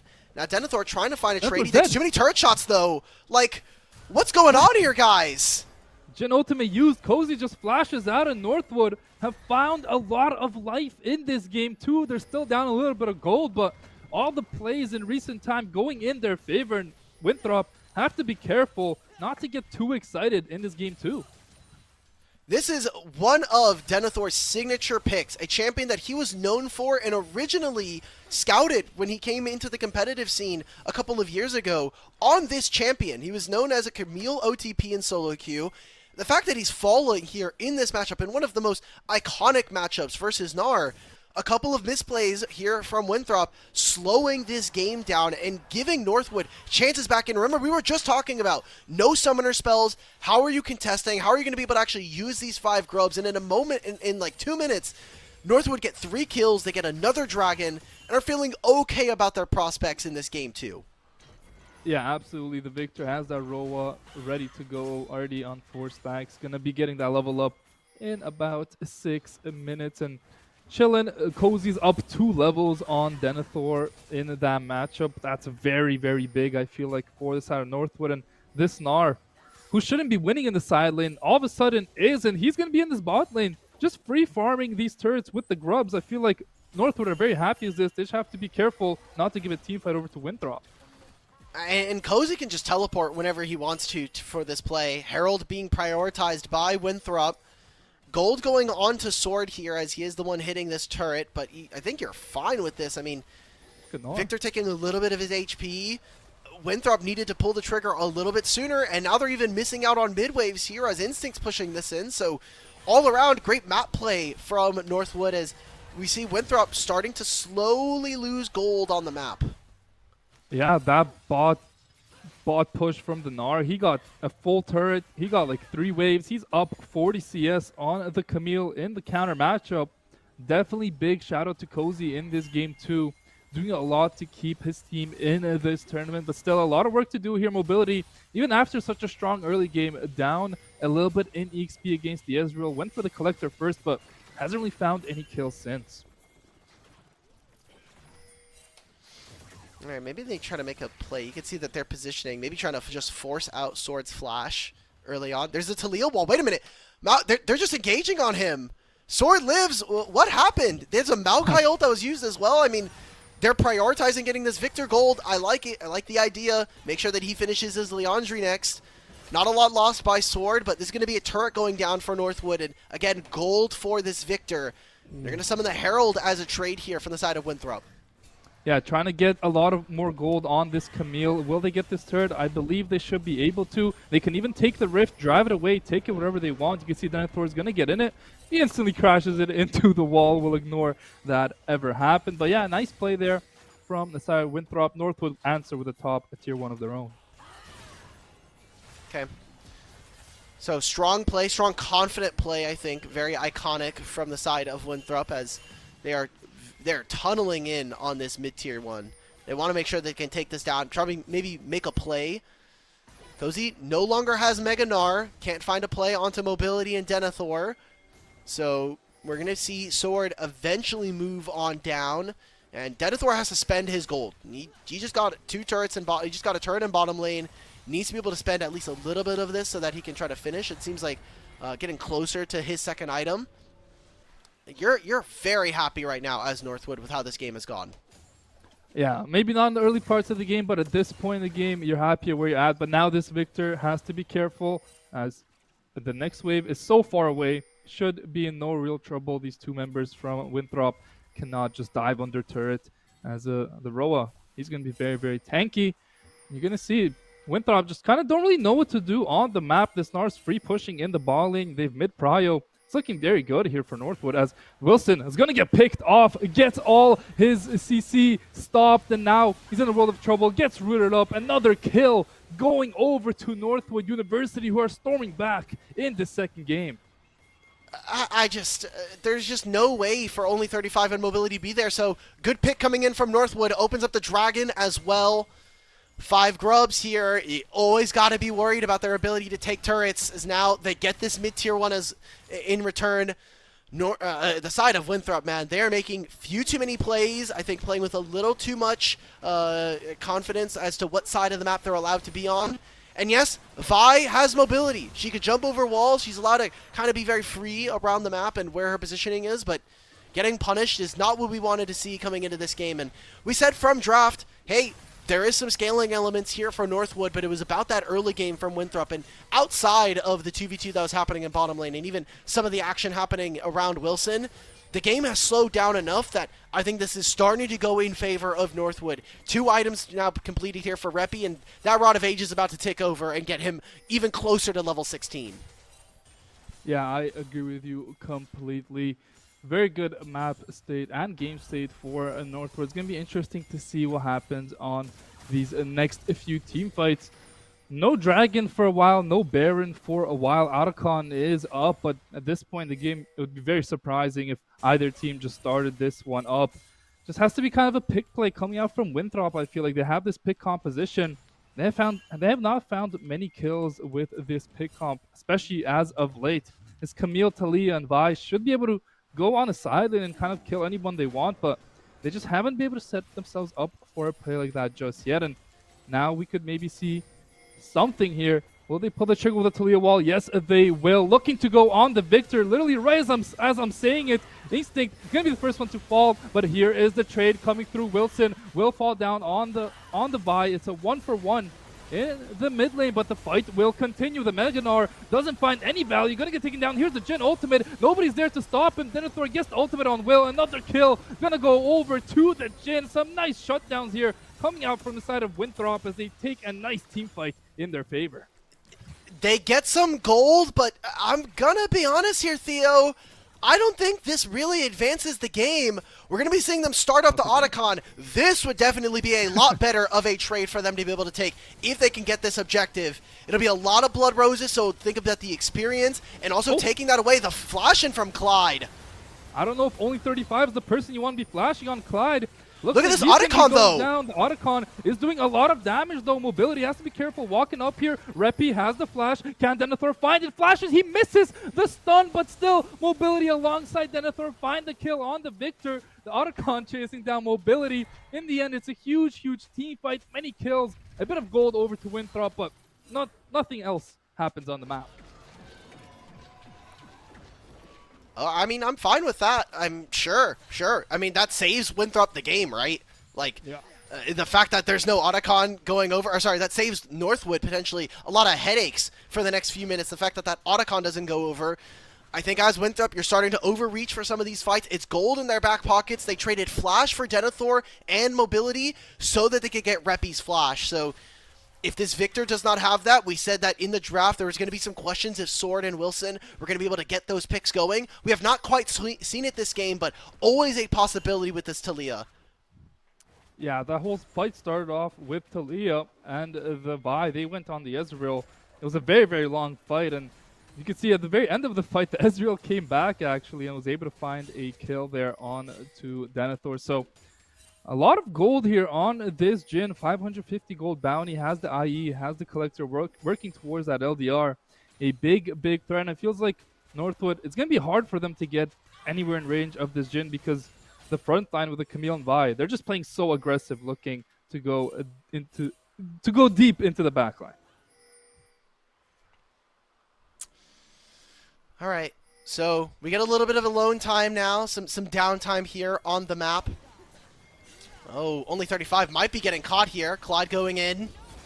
The fight's gonna kick off here. Only 35. Gonna get taken down early, but let's see how the rest of the fight goes. The Jhin ultimate's popped. Only 35, still able to stay alive, and now it's gonna be Denethor who's gonna be the first one to fall. Sword, only 35, both on 1 HP. Easy team fight here from Northwood, as yet again, only 35, getting a little bit over aggressive. This also opens up the Dragon. You see that Northwood, very respectfully, taking their recalls. They're going to immediately go back to base, spend their gold. I think you're kind of looking at this. You're very happy from the side of Northwood. You got teleports out from some of their members, flash away from this Taliyah. And those picks slows down the game. This instinct pick, I don't think it's real, though. I mean, he doesn't have the flash. He has the barrier, and okay, looks pretty real to me right there. They take him down. There is the power of the Vi right before the next Cloud Drake spawns. Should be a free one going over to Winthrop. All right. Dragon is up. Instinct will not be around for either the Otacon or Dragon. I think this is the right call. Dragon does not matter in this instance. Let's take the Otacon where we can. Reppy going to push one more wave top lane and has TP. Not yet. A few seconds on that TP, I believe. So you could see Northwood very, very scared to walk into this choke. And yeah, it doesn't look like they're going to contest this at all. It's an Otacon going over for Winthrop. They should be able to collect the Dragon as well, as this Victor in the top lane is going to be getting very fed, but the rest of Winthrop going to be very happy with how this all turned out. I think that's why they can't do the Dragon. Like, you have 5 Grubs on the enemy team. You barely have anything for this Otacon that's supposed to be giving you buffs for your epic monsters, so letting Reppy get side lane experience instead of teleporting, wanting to make sure that he gets level 16 here. Not quite going to be able to hit that mark. Eventually, he will be able to hit it after a few more minions, whether it is a jungle camp or a minion wave. So Victor having level 3 of that Arcane Storm, a very big win for them. And with Northwood picking up this Dragon, that's Soul Point, and that is a Cloud Soul in their back pockets, which, I mean, you look at how many ultimates are predicated on getting a ton of movement speed. Reppy, Will, and Clyde are going to be feeling very good about this Soul if they can grab it for themselves. Level 16 Victor coming on through with a Zonia's in the back pocket. I think Winthrop really need to advance the game. Only 2,000 gold at 26 minutes is not enough. And I'm looking at mobility. I'm looking at this mid-jungle to finally get something going in this game. Yeah, I absolutely agree with you. As they look for a pick on the Rel, can't find it. Cloud Soul would definitely make Northwood a big favorite in this game, I feel like. But hey, we're 5 minutes away from that one. Baron's on the map. It seems like if Winthrop can find some good picks, they could go for a Baron and really blow the game up. But looks like Northwood, they're going to be first to this top side of the map. They're going to get some nice awards, clear out some vision, as it looks like Winthrop, they're going to be in the bottom side of the map, just clearing out that wave and maybe looking to pick off anyone who tries to collect that ball wave. And before we start this Baron, we've got Exit Lag, one of the official partners, coming on through for the broadcast. The fact that, I mean, you could, what is it? I'm trying to find it right now. I know we have our read. Wait, where is it? Oh, is it admin chat? It might be, but look, while you're looking up that, they find a pick in the ball lane. Camille and the Vi gonna go take that kill, and now the Baron's gonna be starting up by Northwood. They have to play this. They have to go all in on this Baron, otherwise Camille is gonna end the game. And does Winthrop have any idea this is happening? The Vi's moving over, but let's take a look at the Baron's HP. How healthy is it? They don't have the quickest Baron take ever, but 4,000 HP here. Taliyah, they're gonna go for it. Gonna try and go in there. There is the Vi. Wilson, can he win the 50-50? Victor's gonna be the one able to get it, but look at the Camille in the base. They're all looking to try to get out, trying to get back. They're just ending the game. They're stopping the backs. Camille trying to end the game. respawn does come through from the Maokai with the Baron actually able to find the back. So a big Baron secure there from Victor saves the game, but Denethor blows up the base of Northwood University. And a desperate attempt there from Winthrop, keeping Northwood on their toes. They lose the Baron over to Northwood, but the base in tatters right now. A single Nexus turret up and available. A lot of gold going over globally to the entirety of the Winthrop Eagles. They'll grab mid-tier 1 as well. And this game is just getting closer and closer, despite some of the early game woes, and despite the fact that Winthrop winning some of those fights early on. They had a mid game that has not been looking good. They've been getting caught, but they are playing the map well, and that was the part of game 1 that definitely went in their favor over Northwood. Northwood now, with Baron in their backs, they're going to have this, and it's going to overlap into this Dragon. We need to see them actually use these grubs, because this is 2 games now where they've got a majority of the Void grubs, but haven't really been able to use it. Now we need to actually have them push out their waves and get themselves in good position for this Cloud Soul.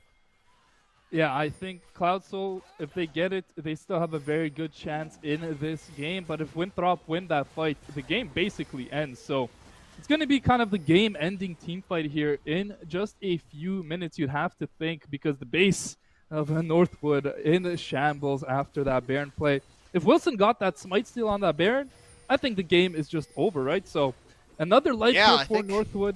Yeah, I think so. Another life here for Northwood. They're really going to have to make the most of it to tie this series up. So important items. We talked about during draft that there were going to be some key breakpoints for both teams that were going to be very important. Ezreal on 2 and 3 is very good. Already has the Spear of Shojin as well, so an additional amount of ability haste, as well as just that having that flat amount of damage from your spells. Mobility is 4-item Jhin. He is very strong in this game right now. If he gets time to actually hit on the targets, if a fight goes long enough, it's going to be mobility versus Repi, and Repi finishing the Zhonya's, looking to potentially complete what looks to be either a Shadow Flame or a Rabadon's on 4, has those 6-star seal stacks, so if he's able to get enough gold in his back pocket, we're going to be seeing big carries from either side here, trying to win them the game here. Stakes for these two teams, a top 4 finish if they can grab the series here today.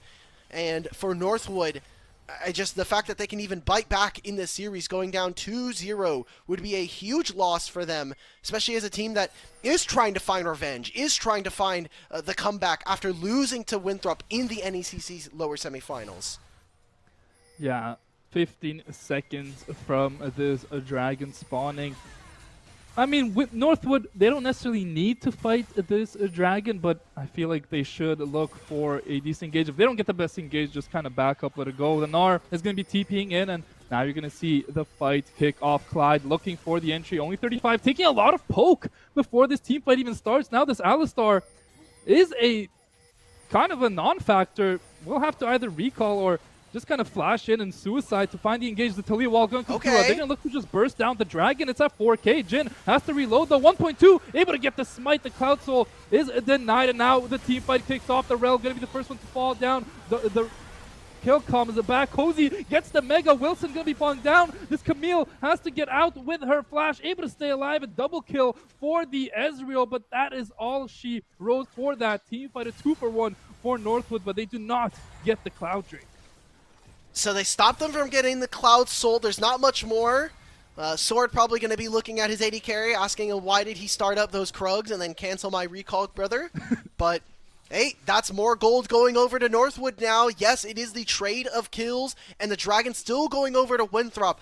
But the fact that you get to just farm up on this bottom lane wave, that you're just going to be able to equalize some of the discrepancies between the two players and between the two teams, I'm very afraid here for Winthrop. You've slowed this game down too much. We're now 30 minutes, and the fact that it comes down to what is looking to be a Baron flip in a minute and a half's time. Repi's too far up. He doesn't have flash coming up. He's just going to die to the solo laners. Yeah, it's going to be hard for Repi to survive here. Denethor doesn't have the ultimate yet, so needs to hit the E, but there's the Talia stun coming through. Repi gonna fall down, and now Northwood in a world of trouble. These lanes are going to get pushed in. I don't think Winthrop can find a way to end the game here just yet, but 1 or 2 more kills, that could be all she wrote.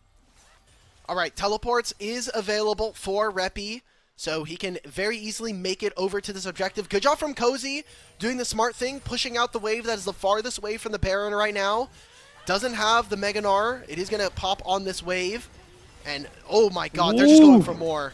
And Vi is in there with the ultimate. This Ezreal should go down, and that could be all she wrote for the game. Their ultimate comes out, the Maokai ultimate comes out, but there's nobody to do damage here for Northwood. The towers should just fall in the mid lane. No minion wave, but they get the turret. The Camille is splitting in the top, and it doesn't look like Winthrop gonna be able to end just yet, but they're gonna make their way over to this Baron. 14 seconds. No, only 35. Denethor Flashes in. Doesn't find anything. Denethor on the side lane has the ultimate already. Whoever target he picks should be able to find a kill, but here's a respawn coming in from Rep. You'd have to think Winthrop gonna move back over to this Baron. Another inhibitor falls, but have Winthrop stayed a little too much on the map here. They're not going to have the Vi ultimate, nor they have the Taliyah ult. And there's a Baron that is up and ready. Northwood are very strong in this moment, even down a member here. Instinct is going to be able to come back in. Reppy's going to catch this wave, so Ezreal's going to move forward. A very tentative dance has to be played here around the Baron as they're waiting for some of their timers. Northwood, their base continues to get picked away at. Winthrop playing the map and showing some of that expertise that I think comes down to coaching staff and some of the experience that this team has had being able to play against each other or play with each other for so long. Yeah, let's see how the game is going to end. You'd have to think it ends sometime in the next few minutes. I mean, the Baron team fight, if that one doesn't go the way of Winthrop and they just take the Baron without a contest, that's going to be hard for Northwood to stop them from taking off their base. The Taliyah is just pushing in bot. You're going to see all of Northwood back to recall now. Taliyah going to TP. It looks like Winthrop just going to be looking to take this Baron without any contest. All right. This is very worrisome, though, because you're going to have Baron. Winthrop already had the super minion spawning in mid. Yep. They're going to have priority moving into the next dragon. Northwood, I said that you slowing down the game is great for you, but we have not seen clean fights coming in, multiple members getting picked, and I think the mobility of Winthrop, no pun intended, just having the fact that they can kind of weave in and out of the backline with this Camille and this Vi, doing so much extra lifting in this game. I'm glad to be wrong, because it just means that Winthrop continued to be competitive in the game where we thought maybe this Victor was going to be able to take over. Maybe on Death Cap Spike, there's a chance here, and that's going to have to be the Hail Mary from Northwood and their mid laner. Absolutely. Obviously, Winthrop want to end the game here with this Baron, but they could just take this Dragon and really take their time with this game. I would like to see them push out these waves. They look so good in these team fights. When the Vi gets on the Ezreal, just seems like this Ezreal blows up. And the Jhin hasn't been touched at all, hasn't died this entire game. That's kind of what we were talking about. They're on a ward here, Winthrop, so no pick should come through. The Dragon should be relatively free here for them if they decide to move backwards to it. But with the Baron, I would love to see them to keep pushing these waves. Yeah, just keep pushing. It's still going to be up for another 2 minutes. The Dragon should not be under any threat of being snuck away unless Northwood make the ultimate heist and are able to somehow get back there with no vision, no minions, nothing to TP to. So we're going to be going up to 6 dragons. I don't know if we're going to be able to see a soul.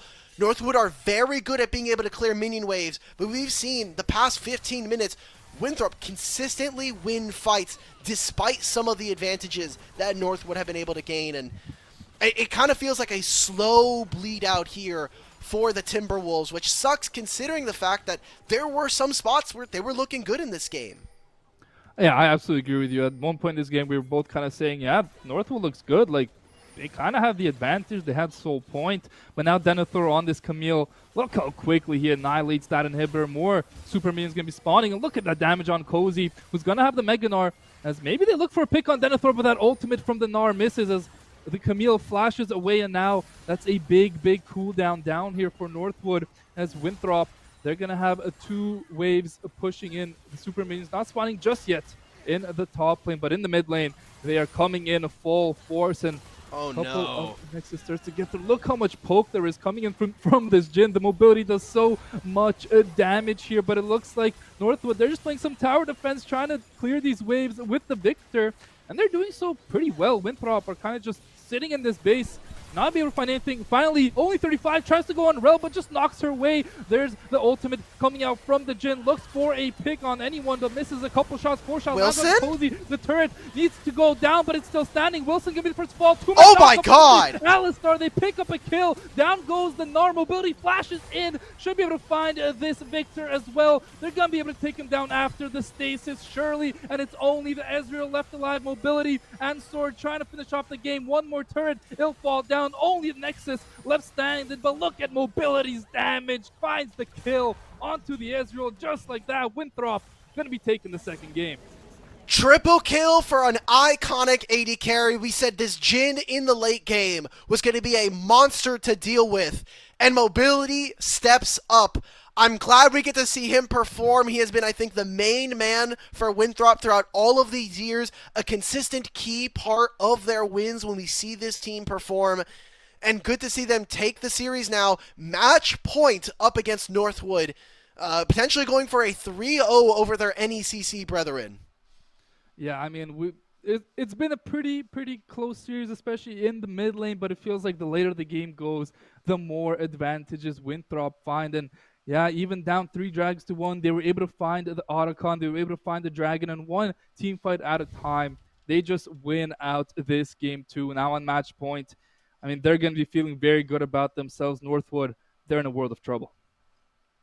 It's difficult. I think that there are so many questions that need to be asked of Northwood. Like, yes, we got the counter matchup, and even if we just throw out the question of draft, the bottom lane is becoming a huge void for this team right now. Consistently, we're seeing Mobility and Only 35 outperform them, and that is going to have to be a big change. Like, do they just give them even a winning matchup? We saw with the Leona and Misfortune, nothing's really happening there. So something has to change if Northwood want any chances of continuing their bid here at CLOL 2025. Yeah, I agree with you. I mean, it was a pretty even game for most of that game, but it feels like Winthrop, whenever there's the slightest opportunity for a kill, especially with that Vi and Camille, anytime they Vi ult on anyone, felt like there was a kill there no matter what. And I mean, it's going to be on Northwood now. Do you ban out this Vi again? Do you not let that go through? Do you not first pick Ezreal into a Vi and then let them pick Vi? A lot of questions to be answered. I think it starts with the draft. I think they have to improve a little bit. As you know, before that game too, we both felt like Winthrop definitely had the advantage just from draft. Yeah. I mean, Winthrop had a couple of mid-game flubs, but we'll be waiting to see what happens in this series. Match point here for the side of Winthrop Eagles. They'll be looking for a top 4 bid if they can try to win this series here today. And Northwood having to pull off a reverse sweep, which is not unheard of from this team coming into the CLOL Championship this year. We're going to take a short break, and after that, we'll be back with game number 3 of the series.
CLOL 2025 continues with its coverage of the match between Winthrop University and Northwood University, two teams from the NECC who are battling here in the lower bracket for a spot in the top four.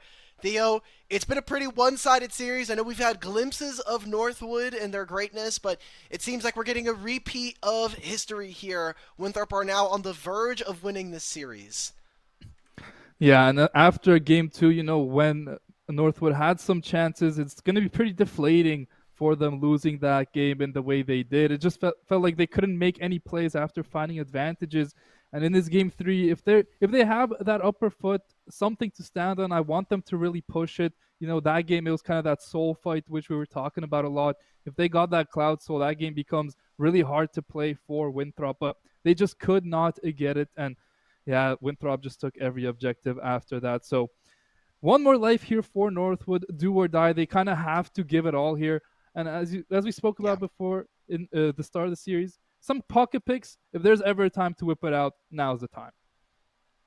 Please, Reppy, Katarina. let's get a Katarina game, because we don't know if this program's going to be continuing, right? Like, obviously they've already made a lot of changes to their roster to start, and a lot of CLOL players tend to kind of shop around and look for different programs. So, there is a possibility that we don't end up seeing this roster, and it would be kind of sad to see, not only with Reppy and Clyde being two players that were a part of that run in 2024 and in 2023, eventually leave the program. And that was the only reason that this team was even vaguely competitive. Before, when they played in the North, they didn't even qualify for playoffs in their conference, so never even had a chance of making it to the collegiate championship. And going out here, they've had a tough history already. Like, for Winthrop, they started off in the upper bracket and immediately got trounced by Western, and so they've had to go through some easier teams. Their hardest opponents so far were St. Clair Saints at the 5th seed, but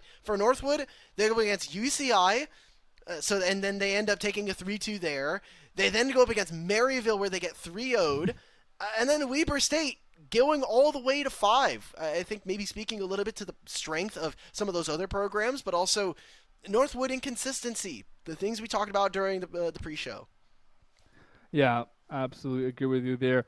And Winthrop, they've been winning a lot as of late, looking to continue their winning ways and close out this season 3-0 fashion. That'll definitely be a statement of victory for them against a strong team like Northwood, going up in that top four. They're going to be feeling very good about themselves if they can close this one out cleanly. But Northwood, we just want to see them not go down without a fight. If they can get just one, you could start a reverse sweep. That's how you started, one game at a time. And that's what these players on Northwood need to think. One game at a time. We're down 2-0, but hey, if we get one, we can really get something going for ourselves.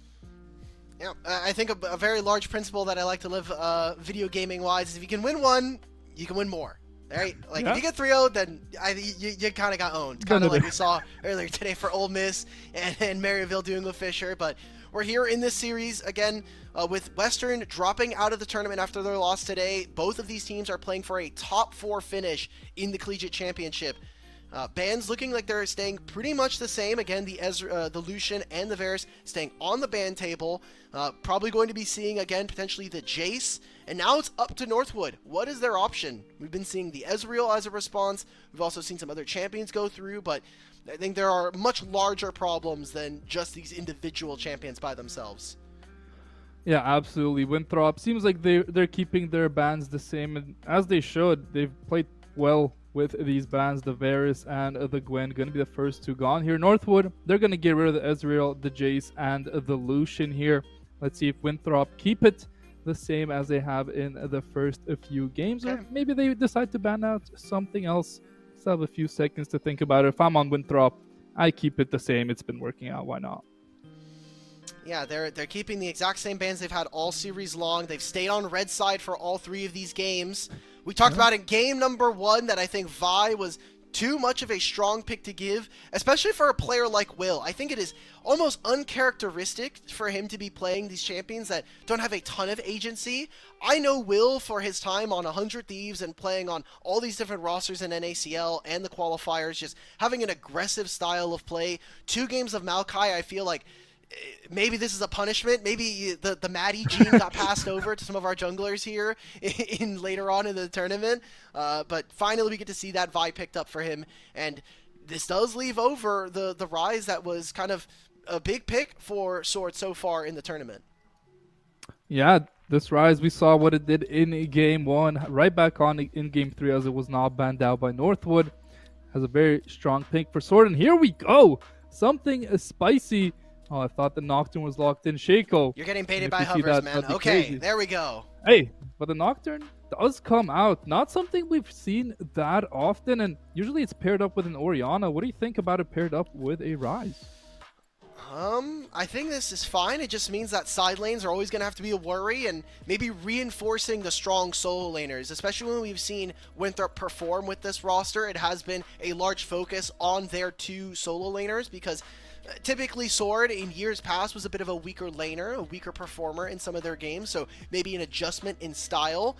Going for that Talia Vi combo that we had talked about early, so maybe we get to see more action. I want to see Will visiting mid lane, forcing Sword off of his flash, because Repi eventually is not going to have enough damage on one rotation to kill this Rise. It is going to be a problem as this game goes on. Yeah, and for the first time this series, we're going to get the Nautilus picked up here by Northwood. It has been banned out in the second phase of bans, believe in the first 2 games, so the Nautilus going to be picked up here for a Collide here. Obviously, a very strong engaged support, has all the CC you would ever need. And I feel like that's a pretty good pickup. Maybe could help them down there in the 2v2 in the bot lane. Now it's on Winthrop to answer. They're going to go blind pick Renekton for Denethor. What do you think of that one? I don't think they're very afraid of whatever Cozy has up in store in top lane. Like, they're going to ban away the Gnar, so that's one counter that they're maybe afraid of. And, I mean, Cozy's going to have to either bring out a signature pick of his that is maybe like an individual assassin, or just do something a little bit funky. Because now when you think about it, Winthrop have good push in mid lane. They have strong push in top lane, especially early on. So their level 6 spike for this team is going to be very good between these 2 this top and jungle of Winthrop. And back into these drafts, you could potentially go and take away another 80 carry. They're going to take away the Jax, so what else does Cozy really have that's going to be able to deal with this Renekton that isn't just straight up a tank? Yeah, interesting to see the Rumble. I mean, it's still up, but I don't know how much you want to play that into the Renekton. Yeah, I believe a tank would be the best option here for Cozy, as Northwood, with their last ban, going to get rid of the Rakan, which only 35 showed. He's so good on in that game. When I like that ban, don't want to go up against it. Now it's on to the next pick. Mobility still going to lock that Zaya, and not going to have the Rakan along by his side, but still a very strong ADC. It just makes sense when you see what these 3 champions on the other side have, just the Vi and the Nautilus. It gives Mobility a little bit more agency to be able to dodge out on those ultimates. And the Rakan individually is just in a fantastic pair with Nocturne. It's one of the most strong combos, just being able to fly in with the Battle Dance on top of them and provide him some crowd control. So good find there from Northwood to take away Kai'Sa. So we're getting Kai'Sa Nautilus, and now top lane coming in here for Cozy. Northwood are going for full dive, full pick. Can we find one in the beginning of a fight? And Winthrop can peel so well. They have a Renekton. You can turn off the lights as well, which make this a little bit more of a scramble. There's the Rumble, so you have some skirmishing potential on the top side, but I am just worried about what this looks like here coming in for Northwood. Your backs are against the wall. You're 0-2 down in the series, and Winthrop now, they get another situation in a draft where I think they're pretty happy with not only the lane matchups, but eventually where this game ends up going.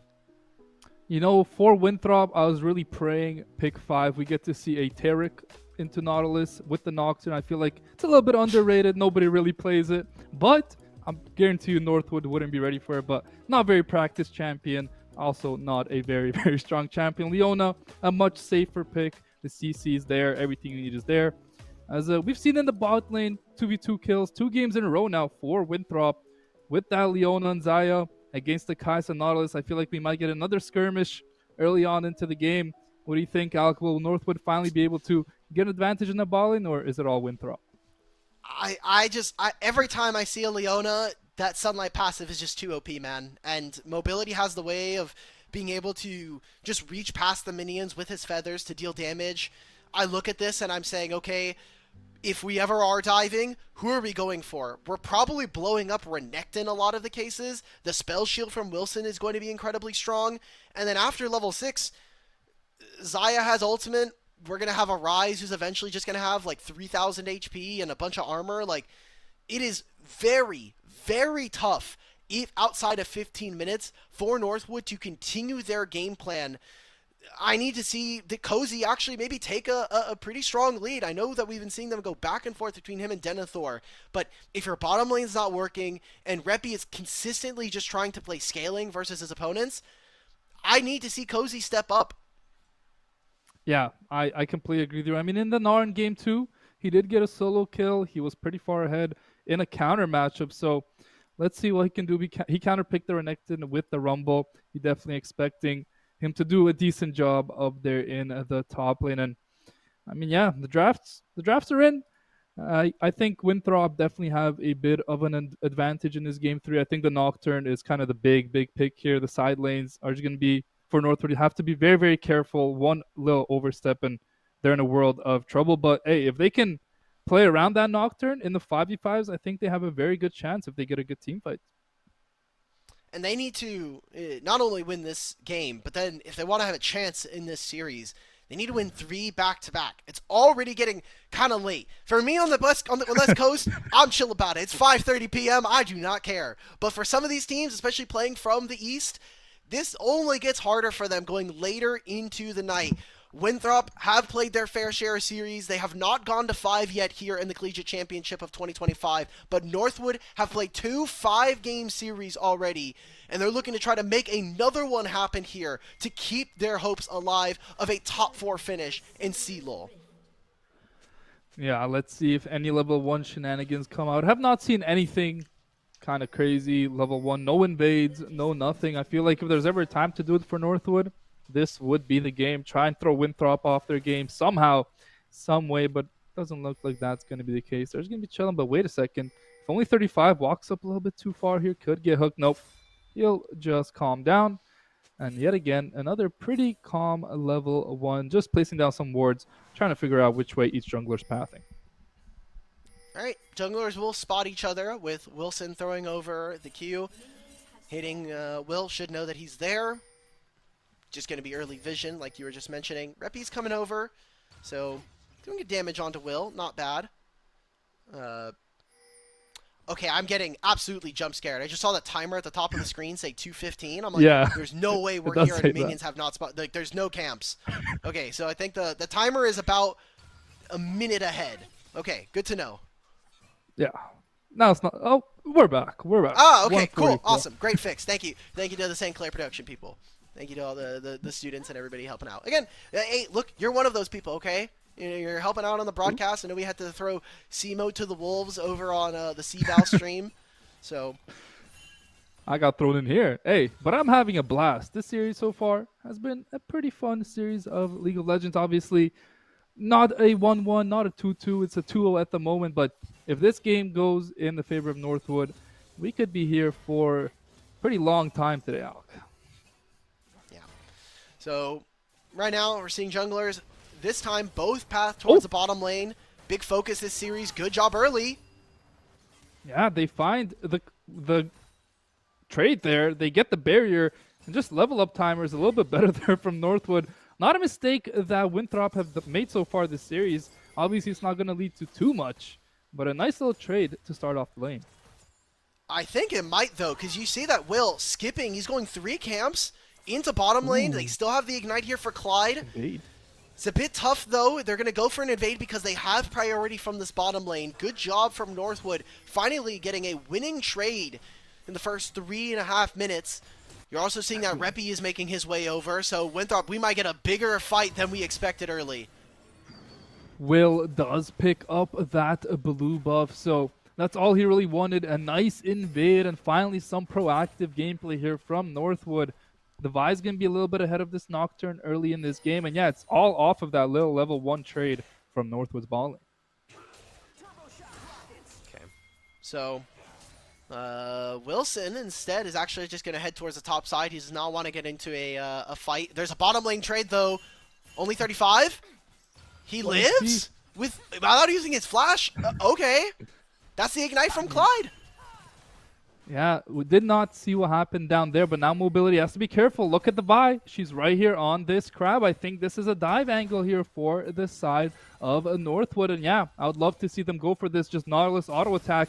And this Xayah should be dead. I don't see how Mobility can survive this one. Does flash away. Does survive for a little bit longer. Gets the first blood trade on the Kai'Sa. Will does live, but what a play there for Mobility in the 1-on-3, getting the 1-for-1. He uses his flash so smart to not only put Clyde in a weird position where he's rooted and taking turret damage, he flashes out. An amazing trade there from Winthrop. It does turn into a fact where Mobility loses out on that gold. Instinct will do the same, but at least Sword will be able to pick it up by investing his teleport. And this means that Winthrop, by placing their bottom lane duo so early into the mid lane, they can very easily play for either side of the objective. They can go for this dragon spawning in 30 seconds. They can also go for these grubs that are spawning in a minute's time. Yeah, we've seen Northwood get the grubs every single game, but I think with the ball lane just moving over to the mid lane, it's going to be a little bit harder for Northwood to really contest this one, as the Kai'Sa and Nautilus, they're sitting down here. You can see Sword playing very, very patiently because Clyde at any moment could Hex Flash over the wall and look for a hook. And this is interesting. Despite Mobility not having flash, actually putting him solo into Repi. Yeah. So that, you know, the fact that Sword doesn't have to sit in this lane versus the Kai'Sa Nautilus by himself. They're going to finally make the swap. It will get spotted out by the single ward. It is noted by Winthrop and finally taken down by Sword there. And both junglers are on this side of the map. I think Will have a better time of being able to get into the lane. You can see that Instinct and Clyde are already positioning, posturing, so that they can get damage. And both junglers will get spotted here. Yeah, both junglers spotted out. There's a hook coming in onto the Leona. Only 35, trying to find the counter engage. Gets the stun onto the Nautilus. They instantly pick him up. Here's the Vi, finding the stun onto Mobility. Can Mobility survive? Has the class. The flesh is there from Instinct. But I don't think Will's going to be able to survive this one. The Talia wall is coming in. The Ryzo's coming in. Everybody's coming in. A lot of trouble here for the Talia, who gets rooted up. Doesn't have the flash. Can Sword find that kill? Yes, he does. Instinct now going to be rooted up as well. Has the cleanse if needs it. Is going to be able to survive, and a nice little team fight there. Doesn't favor anybody too much, but I think Winthrop overall going to be a little bit more happy with that one. I'm going to just say that favors Sword so heavily. Denethor now finding the all-in versus Cozy. Oh. That's just going to be a that's just going to be a solo. Oh, wow. That's a 1-for-1. That was a close I didn't trust 1v1. you, Cozy. I'm sorry. Cozy used the ultimate, got the burn after. Just a 1-for-1. I think both top laners going to be pretty content with that one. Yeah. But Sword getting being the biggest beneficiary of that fight in the bottom lane. Not only does he get the kill onto Talia, he gets the flash out from Repi as well, and that huge minion wave that was down there stacking in favor of Northwood. So this Rise is going to get turbocharged now. It should be a lot closer to finishing at least a Catalyst of Aeons.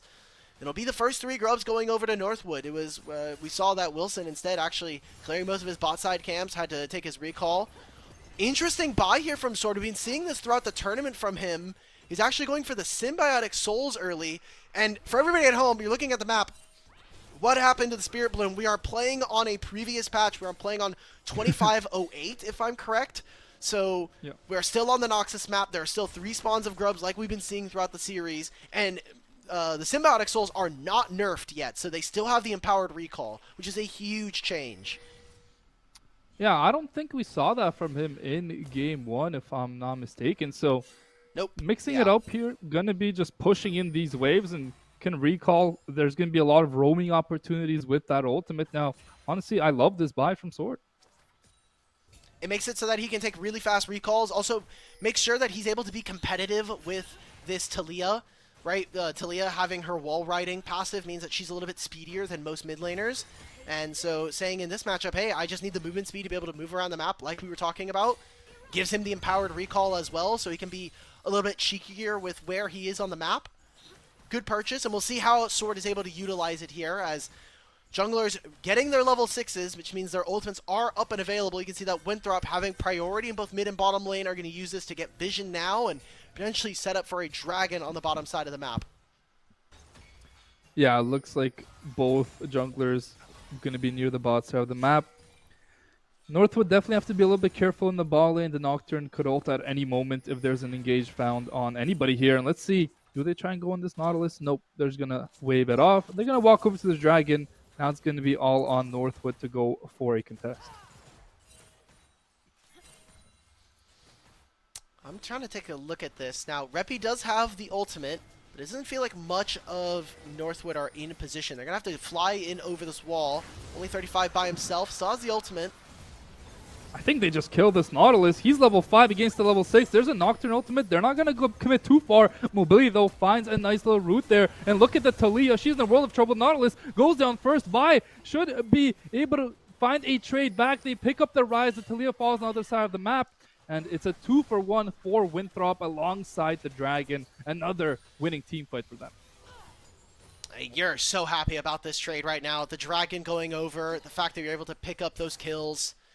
And should also mean that not only is this bottom lane in mobility and only 35 going to continue to eat good in this game, but you're kind of forcing more summoner spells out from your opponents. So interesting to note, Instinct has actually been going for Cole in a lot of these matchups. He's trying to eke out a minor economic advantage versus his opponents, and so seeing that again, feeling pretty good. Just trying to make sure that you can hit your items. It looks like we are going to be getting, it looks to be a crit Kaisa build, so wanting higher damage as, what? Only 35 gets taken down to 1 HP, but Denethor, he's there to get his teammates back. Gets the TP into the ball lane, and that Kaisa W. Almost finds that kill, but now Denethor, does he look for a dive on Instinct? I don't know if he's able to get it. The cleanse is available for this Kaisa. Ultimate available as well. Denethor just going to walk away. Nocturne going to cover that top lane. Going to get that wave. Another nice play from the side of Winthrop. Sword, you are a degenerate, man. He literally, instead of picking up this mid wave, which eventually mobility and only 35 will be able to clean up whatever is left, he just took his jungler's Raptors. Dude, it's 11 minutes. What are we doing? Like, he's like, guys, I need this. Sorry. Like, I need Rod of Ages. It's already 11 minutes. Like, I'm looking at Reppy. He has Catalyst of Aeons. I don't. I have double Ruby Crystal, Sapphire Crystal, and a Blasting Wand, bro. I need this more than you do. Hey, with the way Sword's been playing so far in this series, I can't hate on that one too much.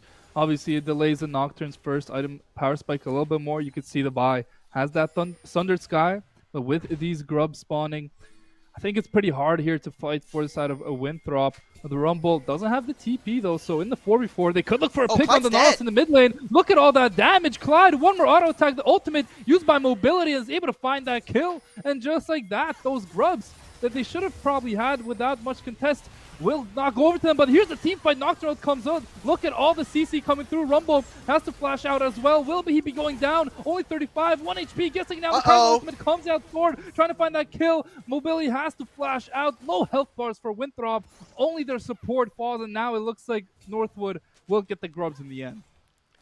And what was looking like a just straight up win here from the side of Winthrop. Maybe they find Reppy. Okay, so they get the flash. Will is going to be able to start up on these grubs. How many more of these grubs can they get in? Will it actually have an impact in this series? Because we have seen so far that even with Northwood getting all of the grubs, it does not matter. And especially with a team comp like this, like who do you really have that's going to be hitting towers well? Talia is all right. Kaisa's also all right. Yeah, I don't think the grubs are as big of a talking point as they were in the previous 2 games here for Northwood. Tough, tough, tough. All right, well, again, grubs, like we were just saying. Maybe Reppy can do a little bit of work on the side lane. He needs to get a little bit of gold in his back pocket if he wants access to that Rod of Ages, assuming he's going to be able to buy it now, as he is taking his recall. Rod of Ages completed as well on the opposite side for Sword.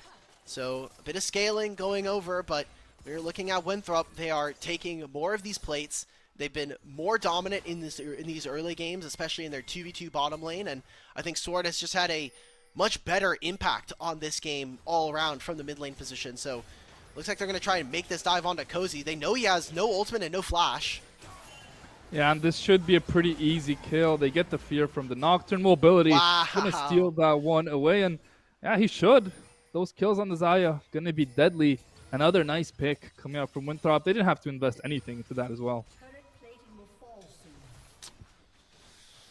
He just loses most of his bottom side jungle. Denethor's going to get this bottom wave. Mobility's pushing in mid. Like, I think the walls are starting to close in on Northwood. It's early in the game. It's only 14 minutes, but you're looking at these items coming on through, and I think I'm looking at Northwood, and they're making a lot of the same mistakes they've made throughout this series and even throughout their play here in the Collegiate Championship of 2025. Denethor's now picking up more on the side lane. They're covering him here. They have this Nocturne ult. If there's any play in mid with Mobility having the ultimate, they can actually just sneak this dragon, and Sword's in position with a Realm Warp. And they're gonna look to go on mobility here. Talia ult just wasted. Nothing found there. Now, look at this flank coming in from Winthrop. Are they gonna find and engage on anybody? No, they're just gonna back up. They should just play for this dragon. The first turret will go down here in the ball lane. Renekton picks that one up. 3 feats of strength already complete. Another feat of strength completed here, and they get the entirety, so they have their boot upgrades available to them. 3 games in a row we've seen Winthrop really dominate in this manner, and that means that Sword will have access to the mobility boots, which are almost done, by the way. He walks up to top lane one more time, and they're done. So I think that's a huge win for Winthrop. But the fact that they're able to grab that turret as well. What are Northwood doing? Like, we were going to go start Dragon, now we're bouncing back to mid. Mobility and only 35 are just going to be able to pick this one up. I think they're only starting this now that they know that Wilson is on the top side of the map. But this is going to be a wave missed by Reppy on the top side. There's going to be more golden experience going over to Sword.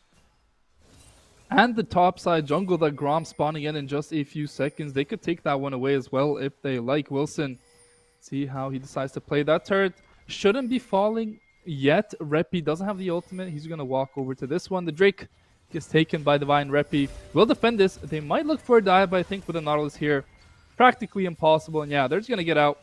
But they get a lot of XP up in the top lane on their rise. There's the Herald spawning in a few moments. It's 20 seconds from now. They are pushing Mobility out, trying to force his ultimate. Will could just die here, by the way. He All right. not could Cool. die. We just They even did a bit Herald. of overkill. Nice. A bit of overkill there. And they take him out. Will also use that ultimate panicking, trying to survive there. But yeah, as you said, free Herald from basically nothing. Again, just a mistake from Northwood. Free Herald, Cozy moved into mid to try to shift, but nothing happened. Like, Northwood, they get the Fell Forward award for the series. Now it's a Herald. It's going to be a top lane tier 1, a teleport out from Denethor. Cozy can match. There's a ton of wards here, but even Reppy's about to die. Yeah, Reppy is dead before I can even say anything. And Clyde, he's going to get rooted up by Denethor. Now the gates are finally opening. Winthrop firing on all cylinders. They're going to get this top tier 1. They're going to get the entire jungle. And Northwood are just crumbling before our very eyes. Yeah, this is just a repeat. Last time in NECC lower semifinals, Northwood were at least able to take a game off of Winthrop. But so far in this 3rd game of the series, it has not looked any type of competitive. Even worse than what we got in game number 1 and game number 2. Look, we've only had 3. I'll hold that. Will's going to have to use the flash. All right. We've only had 3 series in this entire collegiate championship so far where it's been a rematch of interconference play between teams, and it's going to be 2 out of 3 where the higher seed ends up winning yet again. The only upset being ISU versus UHSP Utectics. Winthrop just going to continue to push on all of their lanes, get more of their gold. Even with 6 grubs, Northwood are just not able to do anything on the map. Yeah, down 5k gold, only 18 minutes into the game. It's looking really, really rough here for Northwood. Take a look at the items. The Zaya, she is eating well, i.e. Essence. Reaver has the upgraded boots as well with the Feat of Strength automatically. The Nocturne, mean, he just has to kind of press ultimate this game and go on whoever he wants, and I feel like that target will fall over. It's just really hard for Northwood to find an angle back in this game. They're losing the side lanes. Talia has not done too well this game into Rise, and yeah, I mean, if you're inside of Northwood, Alk, what's like the play? What do you do to get yourself back in this game? You run over I don't know. to Rock Hill in North Carolina, and you just go ahead, pick up a couple of their PCs. Hopefully, maybe you get Fools LOL, who's over at the university, to go and pull off the heist of a century over in the lab. More seriously, though, I mean, you just need to be able to make plays on side lane. Like, we need to be able to overload on the one side, utilize our 6 grubs, and that's just not happening because of this Nocturne and the rest of how Winthrop are playing.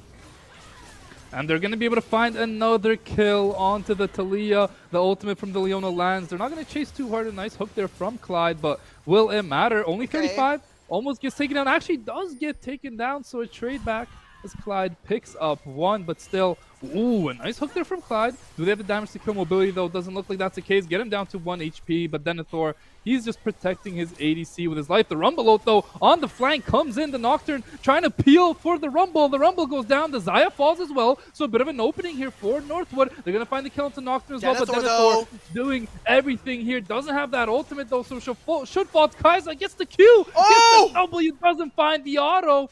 Some life here for Northwood. In the meantime, though, Sword just free hitting in the ball lane. And remember, this started off with them finding picks in top side. They don't get the top lane tier 1, but Sword getting more waves for himself. This Rise getting more and more fed. It took a lot of resources and an overstep from Winthrop. But now Sword almost gets a solo kill here. Yeah, that's it. Realm Warp's out. See you later, Will. Oh! Gets taken down in the end. There's so much going on and so little. Let's take a look at what happened in the replay. The initial kill comes through onto Rippy. It's looking really good, but then nice hooks here coming up from Clyde. Gets the kill on only 35. And here now, a little bit of an overstep here. This next hook onto the Xayah. I feel like his team fight winning. How does he land down Denethor? Just dashes away. Denethor's the true traitor, man. I knew it. All right, there's Judas. Well, the teleport from Cozy is good. This is the part where we said, okay, fine. We finally made an entrance. We were able to get damage down. We applied pressure onto the opponents. The fact that they're able to get solo kills is nice, but I'm just looking at the bottom side of the map right now. When these plays are happening, we've seen time and time again, Winthrop are at least getting something on a side lane. Sword is always split pushing somewhere. So he's opened up a 30 CS lead for himself. He has an item advantage as well with the Seraphs completed. He's about to be done with his Rod of Ages. Upgraded his Synchronized Souls. Like, Sword is now going to be able to carry, and the game has already been hard enough here for Northwood. And you're already down 3,000 gold. This Dragon should be going over to Northwood, and still, look what's happening. They're over-grouping. Yeah, they're needing all 5. Even that last team fight, that was a complete straight-up 4v5, and the fact that Winthrop found 3 kills was massive. Sword hits that level 15 with the Roa. He's going to pick up this top tier 2. I think he's going to base sometime soon and look for that bot tier 2 as well, and once he gets that 1,400 gold in his pocket, this Rise is going to become unstoppable. He's up 2.5k gold on Repi. And you look at this right now, Theo. Like, they got the Dragon, but look what they lost for it. Potentially another play. Cozy's just dead. Like, they almost lost their mid tier 2. They're going to definitely lose their bottom lane tier 2, at least for Denethor's life. Like, I don't know what to say anymore, man. Winthrop are playing the map a lot better, and Northwood, they just feel like they're getting strung along. They're just getting pulled across the map, and it's just way too thin.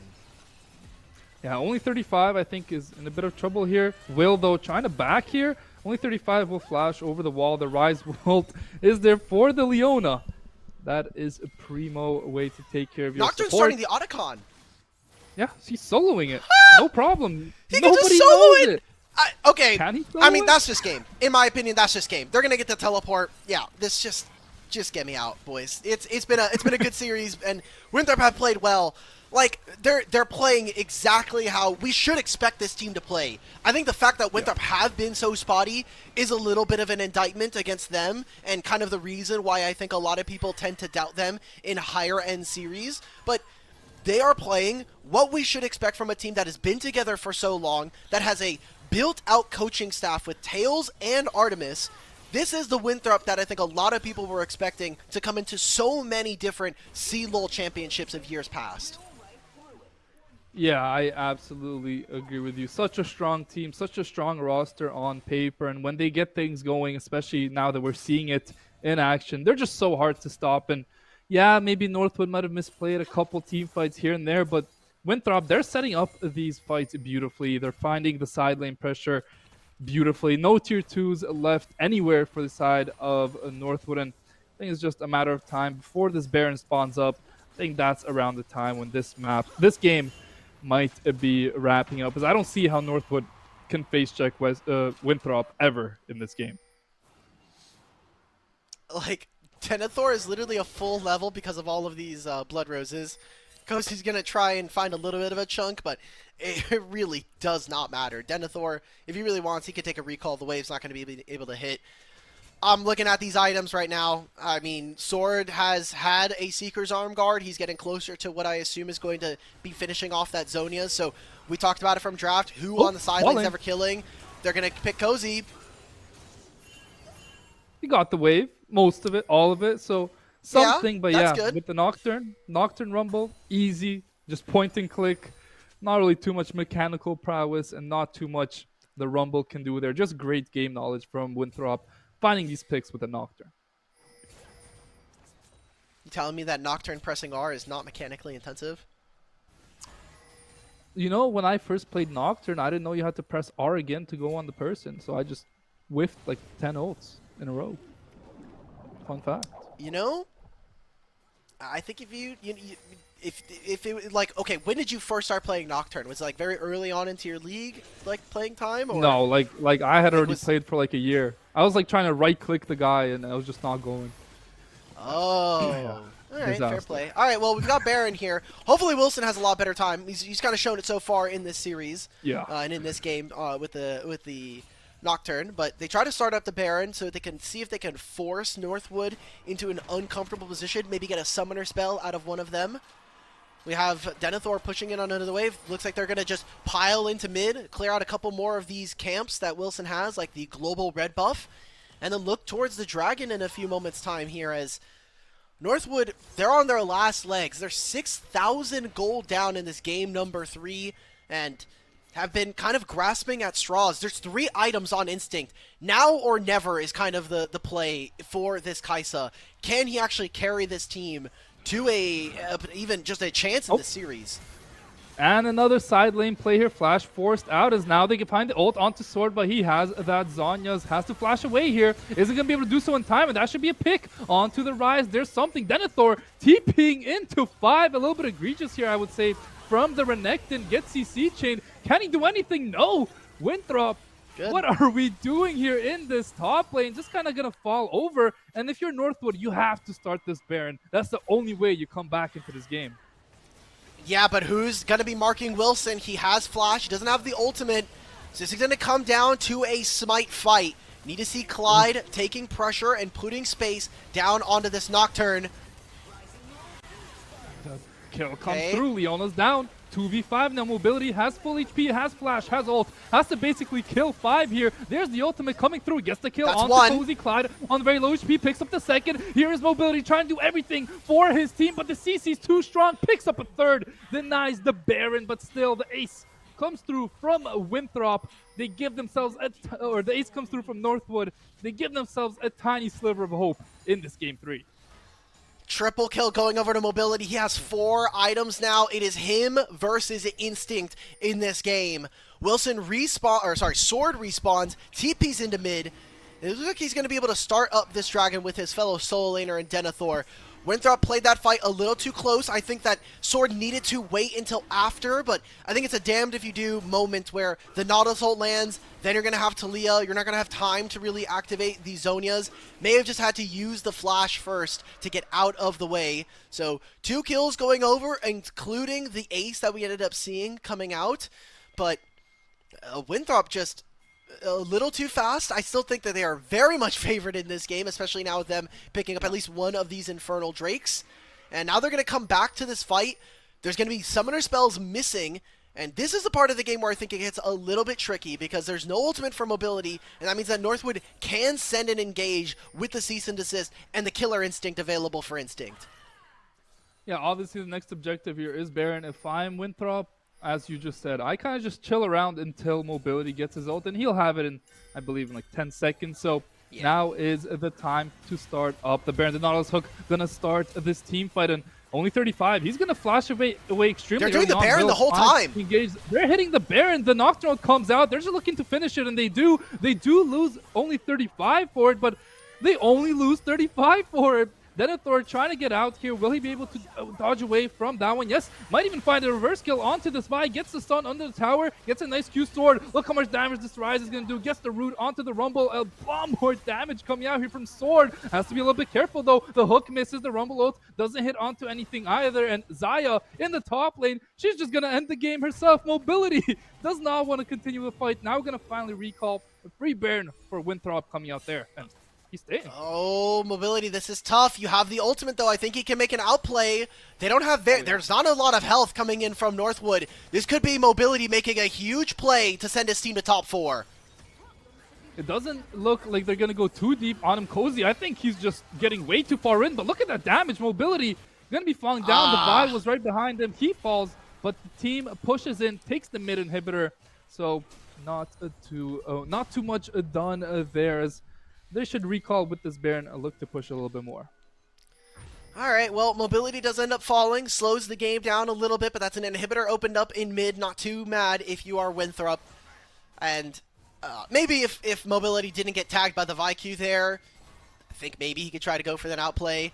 But maybe mobility needed to tap in with exit lag. You know, if he could reduce his lag, get his better connection instability and packet loss for smoother gaming experience. Potentially could have outplayed that situation a little bit better versus Northwood.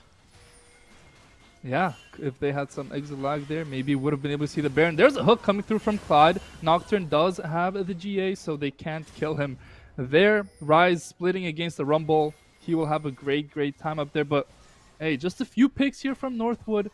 I mean, they're only down 5k gold 30 minutes into the game. They've done a great job of extending this game as far as it's gone. And, you know, the longer this game goes, I feel like the more of a chance they give themselves to win out this game 3. I would generally agree with this. Oh, can Reppy? Nope. All right. So Sword just gets out. He realm warps. That's going to be the Talia ultimate, which will not be available for... I think it should actually be available for this dragon in a minute and a half's time. There's still Baron here for Winthrop. They're pushing on bottom lane wave. And going back to the discussion about the scaling and kind of the options here for Northwood, it kind of feels like they've ran out. Like, one of the reasons why Vitalia is so strong early is because usually people don't have a lot of HP, and their upfront burst, as well as just where their kits and the amount of crowd control they have, allow for those picks. It really is just instinct right now. Like, if Reppy's able to get multiple rotations of spells, great, maybe there's a chance here. But this crit Kaisa, 4 items as well, he has to be the big carry. And Instinct has been a player that in the past, I think, has had some questions. Obviously, last year playing in NACL, this year kind of having to re-find himself here in Collegiate. Going up against mobility, we have to see if he's going to be able to perform. Yeah, so far in the first 2 games, had a bit of a rough showing, but I would say in this game 3, this Kaisa has been playing very well. 5-1-9, farming exactly the same as mobility, giving him a run for his money. And what do you think of the Kaisa build here, going for the Runans alongside, you know, the 3 core items are fine, but the Runans into the lifesteal, what do you think of that? I think it's fine. We said that Winthrop were a very low range composition with having not only the Rise, but also this Renekton and Nocturne alongside the Leona. So I think it makes sense. There's maybe a fight in mid lane. Ooh. Only 35 is fishing. They land the hook onto mobility. Doesn't have the ultimate. The Vi goes in deep, and nobody's helping out the Vi, and mobility should be able to find the first pick of the team fight. Only 35 though, gonna go down the trade. 2 for 1 so far. Renekton trying to do all the work, but this Kaisa's untouched. She's doing so much damage. Northwood showing a lot of life here in this game. 3 triple kill. Going over to the Kaisa Talia ult. Gonna come out. Wilson in a world of trouble has to flash out. And it looks like Northwood giving themselves a chance. Mobility just trying to sneak the dragon away. But now that's probably gonna lead to his death. Wilson gonna to fall down. Unofficial quadra here for Instinct, and it's only Mobility left alive. The third Drake goes over to Northwood. They've just flipped the switch. I'm so confused as to the decision making. Like, peel for Mobility. That's the whole point of this composition. We move forward trying to pick out Will. And while it was a pretty impressive ultimate from only 35, it is not enough here. It's going to be an Instinct grabbing himself the turret. Mobility trying to make an outplay. He does have the equalizer coming up from Cozy. So now he's trapped. And then the Zonias. Down. All right. I mean, hey, you said it was out of the water. I said they had a bit of a chance. What are your thoughts now after a team fight like that? I mean, obviously a bit of a misplay from Winthrop. As you said, they just need to peel for Mobility. But a great fight there coming out from Northwood. It slows down the game, at least gets them more items. Finally now have the Bloodthirster here for Instinct. Reppy getting closer to to his fourth item. Sword almost done with a Rabadon's Death Cap. Winthrop got to this position in this game by playing the map really well, spreading Northwood's thin, and making them have to take bad trades on the map. Now they're trying to win team fights. 20 seconds before this Baron. Sword, that's your last minion wave, buddy. You're going to have you have the enhanced recall. He's going to move up towards this top side of the map, and he wants to try to get it down so he can finish this item. Maybe even take control of mid. I mean, he has to be close. Observers, can be really quick. Just toggle the gold real quick, because I need to see how much gold. He needs 1,100. All right, we're getting the Baron started. TP coming in from Reppy. I mean, there is no Right, Zaya here. He won't have it. He wouldn't be able to TP anyway.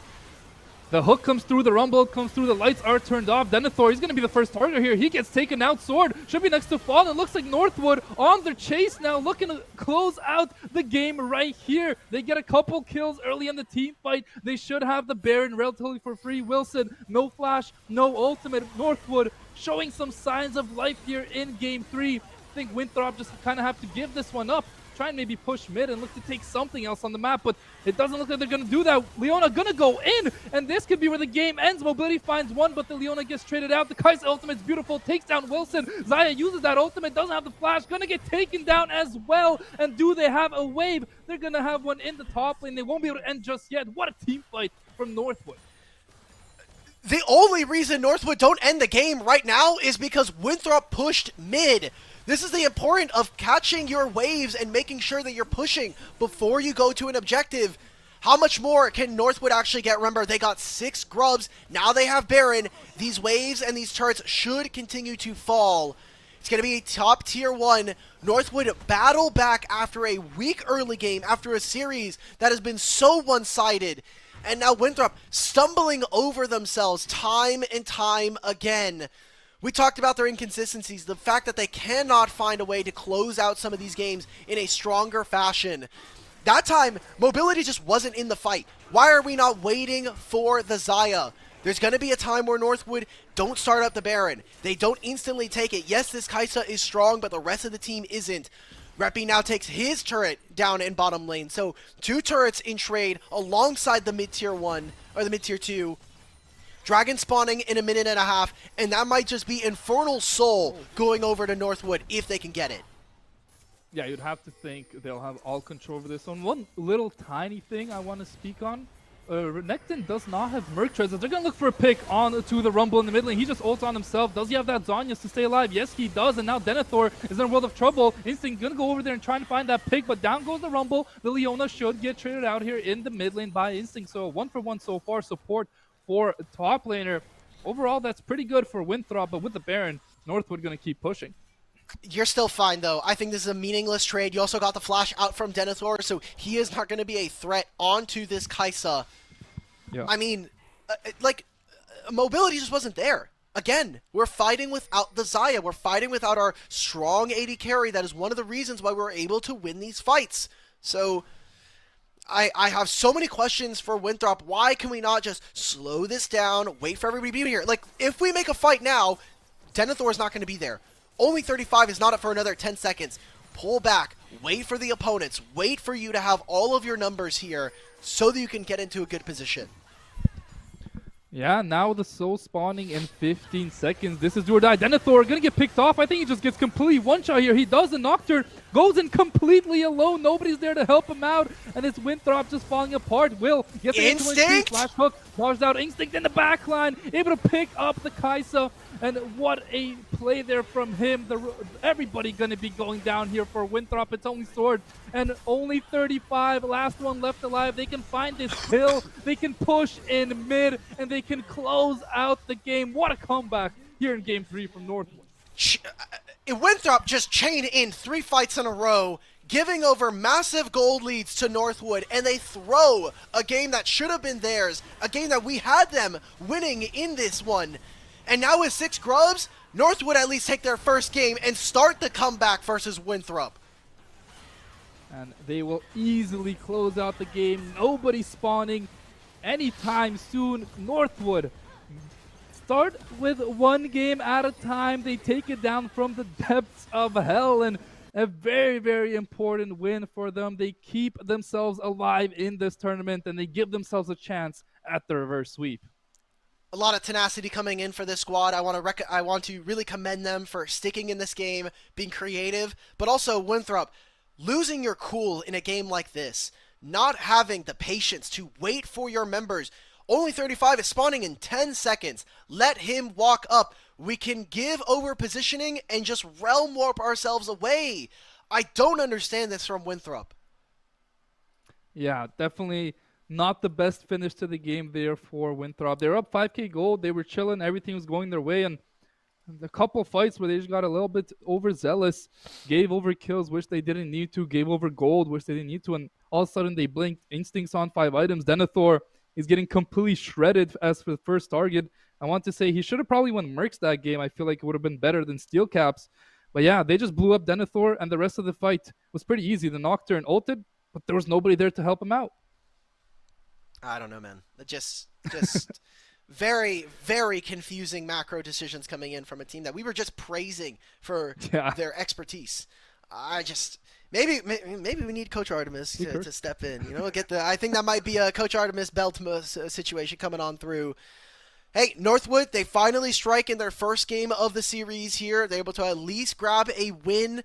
Can they actually turn it into a full series, however, is another question. We're going to get to a short break, and when we're back, we'll have Game 4 between these two teams battling for a chance into top 4.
Hello, everybody. We are back yet again for game number 4. Northwood finally strike blood in this series and are looking to provide us with a reverse sweep if they want any chance of continuing in their journey here in CLOL 2025.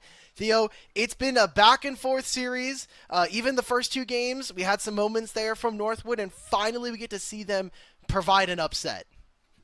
Yeah, finally they get one on the board. That's exactly what they needed. They looked down and out in that game three, but Mhm. after a win like that, they have to definitely be feeling good about themselves. Now they know they actually have a chance at winning this series.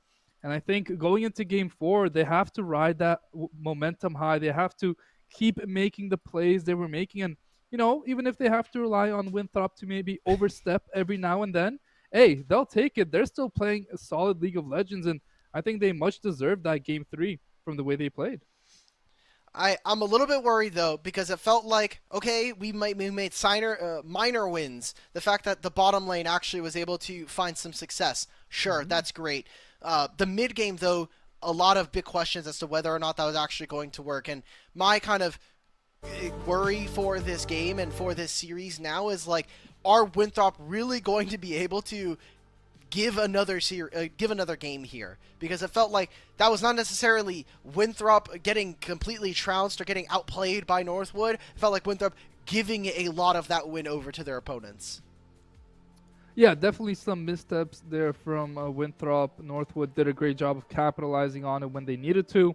That 5 item Kaisa was definitely a big problem in the later parts of the game. But hey, let's not reminisce about last game too long. Let's get right into the draft for game four here. Winthrop, even though they lost, still picking the red side here. So pretty interesting. Feels like they are very comfortable on this red side. And Northwood, first three bans: Lucian, Jace, and Braum. Winthrop, probably going Wow. to be the Nefiri here, the Gwen, and the Varus.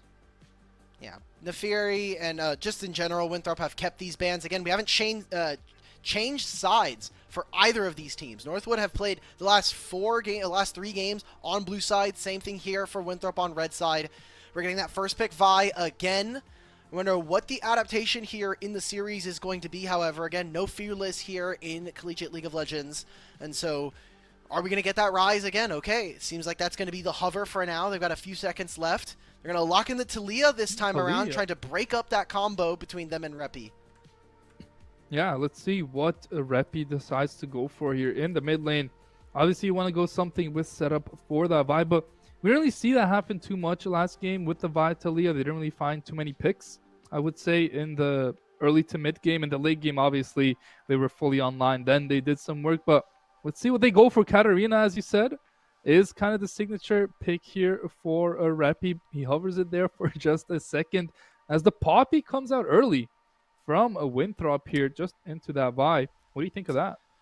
Feels a bit weird. It's also a flex, right? Can technically be played in Yeah. 3 roles, so we'll see what Winthrop are actually able to get done here. I think it's a bit premature to go for the Poppy so early on, but maybe recognizing that Winthrop are going to be, or that Northwood are going to be pretty reliant on trying to pick themselves up maybe a few dash champions. The Orianna here, I think, is very interesting, kind of similar to what we see with Nocturne, having that delivery system with Vi, as well as I think being able to have a much stronger laning phase versus this Talia, being able to always force out her flash if you have the ultimate and finding those all in. So we'll see how Repi's able to pilot this one. Yeah, obviously not as much CC early on in the game from Oriana, actually none. But yeah, that level 6 spike is going to be very nice for Repi. Sword is going to pick up that Gnar for Denethor. And a blind pick Gnar in the top lane. We saw it on Denethor in game 1. He looked pretty good on it. So yeah, it's going to be interesting to see what kind of counter picks does Cozy have. Will he whip out the Camille or something crazy like that? What do you think we'll see here coming out into the Gnar? There's probably just going to be another Jax angle here. I mean, we saw in the game where they actually ended up playing into the Gnar later, where it was like the Gnar Camille. We were just getting rid of those top laners that were really annoying for Denethor to deal with when it was the Renekton matchup, actually. Sorry. So getting rid of the Ambessa, I think it's interesting. A champion that, when she has access to her ultimate, can try to prey on the mini Gnar. But when you look at what Northwood have, I think you can still go for things the Jax obviously feels bad, but you can only block so many dashes coming out with the Poppy and even with the Talia. So I think Northwood might actually be opting for a bit of a different matchup here coming into the top lane.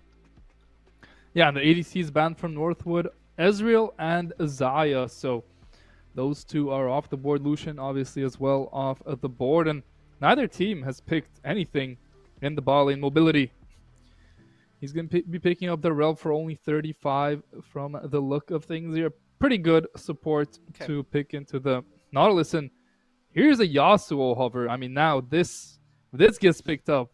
Now we're This is cooking, Alk. I fake. feel like This this is would be. fake. This is fake. They've got 15 seconds on the timer. There's no way we are picking Talia into Poppy, Rel, and Talia. I would just you're literally asking for an FF. All Okay. right, There cool. you go. So we get the Rel and the Jinx. These games have been very explosive, and you can already see that Northwood, they have a ton of damage. They have the pick potential between the support and jungle here. I think I like this pairing. Now, honestly, a tank top laner here goes fine. I know into the Gnar is not going to be very fun, but you can play the Cassante if you really feel like it. Couple of options here. I think they're maybe kind of thinking about what they want to give over to Cozy. Scion. That's fine. That's also fine. I Valid. like this. Yeah, beefy front line for this Jinx. Not a lot of backline access here from Winthrop.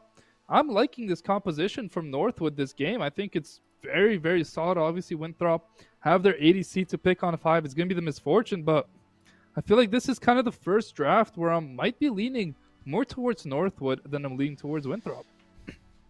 Ooh, what is the AD carry choice here Or- coming on through? They're going to lock in the Corki. Okay.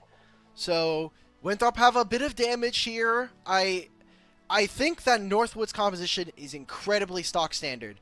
Tank top laner, engage support. You've got good engage coming in from your jungler.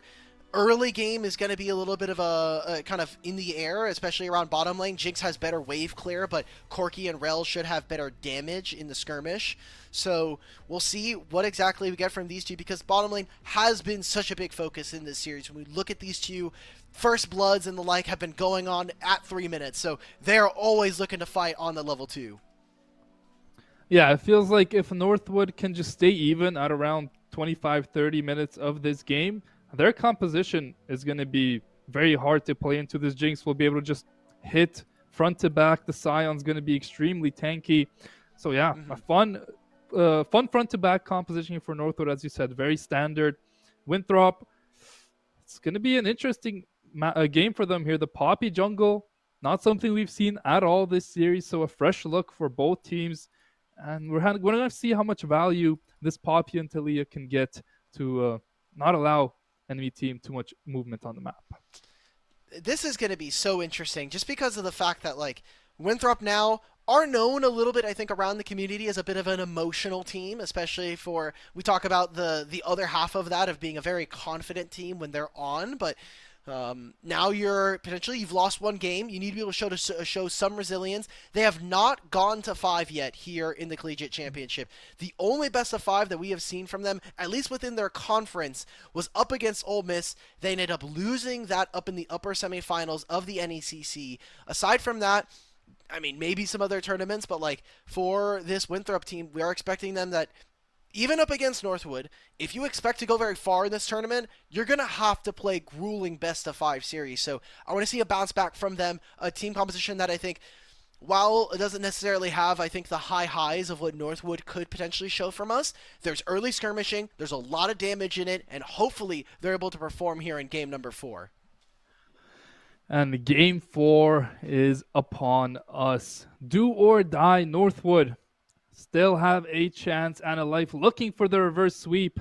Winthrop trying to stop them in their tracks and move on into top of 4 here. Let's get underway. You're going to see something new here from Northwood. We haven't really seen any type of early game invades. Cozy, though, on the Scion is going to start up in this Bob Brush. If anyone walks up, Clyde hits a hook.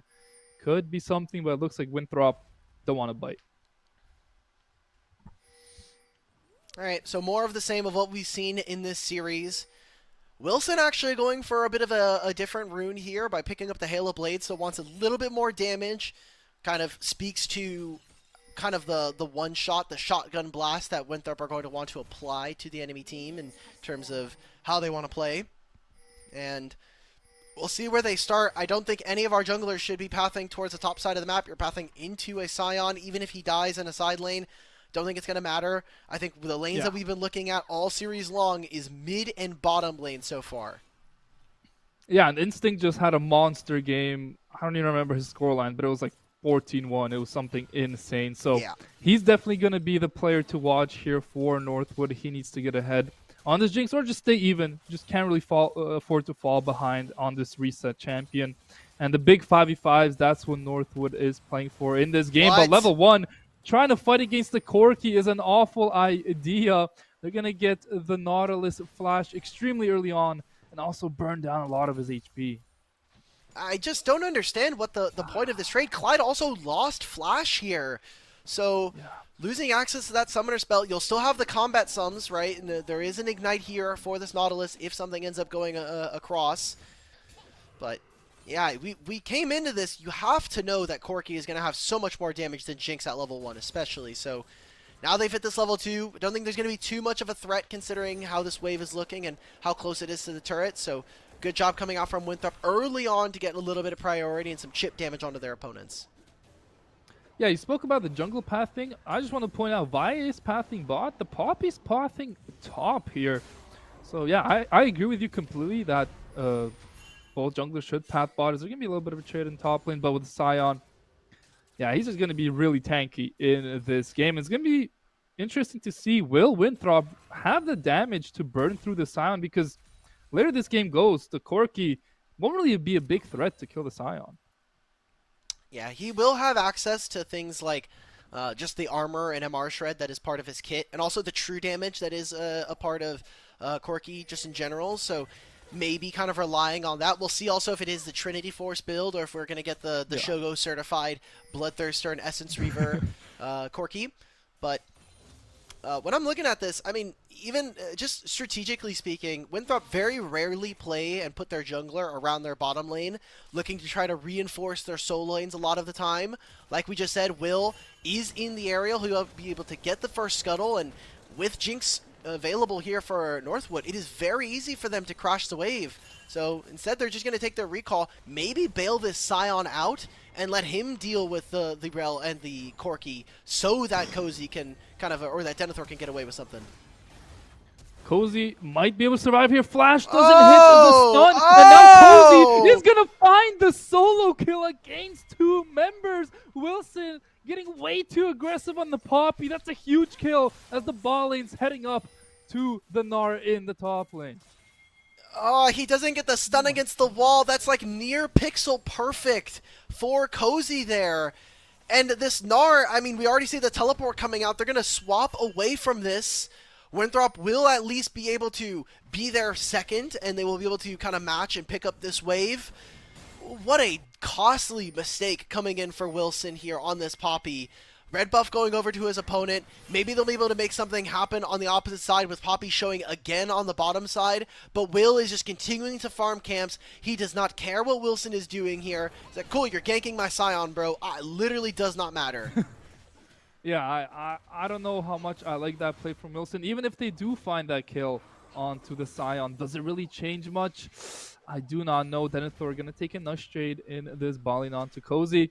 Now, we're going to see, can maybe Winthrop contest these grubs at all, or are Northwood just going to get them again? It seems like this game, the grubs would be very good on the side of Northwood with the Jinx. It would be nice for them to be able to take turrets. I think that Winthrop overall used the grubs a little bit better than their opponents. Northwood don't have any champions that are really going to be kind of sitting in a side lane. Obviously, Scion is infamously known for this, mostly because of the boss, but I think it is better for Winthrop if they can try to grab these grubs for themselves. And Poppy still has a lot of angles. Obviously, it was a single mistake, so not going to break open the game all that much, especially the kill going over to the Scion. And he is pathing up here. They know the ward is in this brush, however. So I think only 35 is going to take control of this area first. Sword also has priority, so Seems like right now Winthrop really want to make sure that they can protect their jungler and get him into a good spot. And a nice W there from Instinct. Spots out Wilson. The Vi is going to be pathing up towards these grubs. Maybe Oriana has level 6 here. There could be some sort of team fight here. Clyde has the flash back up, and you can see they're trying just to steal away one. Wilson will smite that one, but now he has no flash on this Poppy. Can they find the CC chain? No. He's going to get out. There's going to take one grub and leave. It's going to be Northwood picking up 2. Not bad. Cozy shifted on over. Reppy was trying to find a recall in case he needed to go somewhere else, but that is going to be another wave here for Denethor. Cozy actually, despite the solo kill, probably down about half a level versus his counterpart, and probably like 600 gold. I mean, even with the kill, I think that the fact that you're down 30 CS and a turret plate going over is not what we wanted to see. So despite all that, 2 grubs going over to Northwood, and the advantage for Winthrop is in the solo lanes. Yeah, Denethor obviously will have a lead in this lane no matter what. The Scions here kind of for the later parts of the game and the team fights just to stay afloat in this lane. But here we're going to see a fight in the bot lane, and I think Clyde is in a bit of trouble here. They almost find the kill onto only 35. Instinct, though, has no mana left. Doesn't have those rockets ready, and now they might have a bit of a tough time getting this wave in as mobility very healthy. Let's see what happens here. Will Northwood be able to stay alive here in this early game as they have a slight 200 gold lead? Very nice. Oh my god, Wilson's going for lethality Poppy build. He's got Halo Blades, Serrated Dirk in his inventory.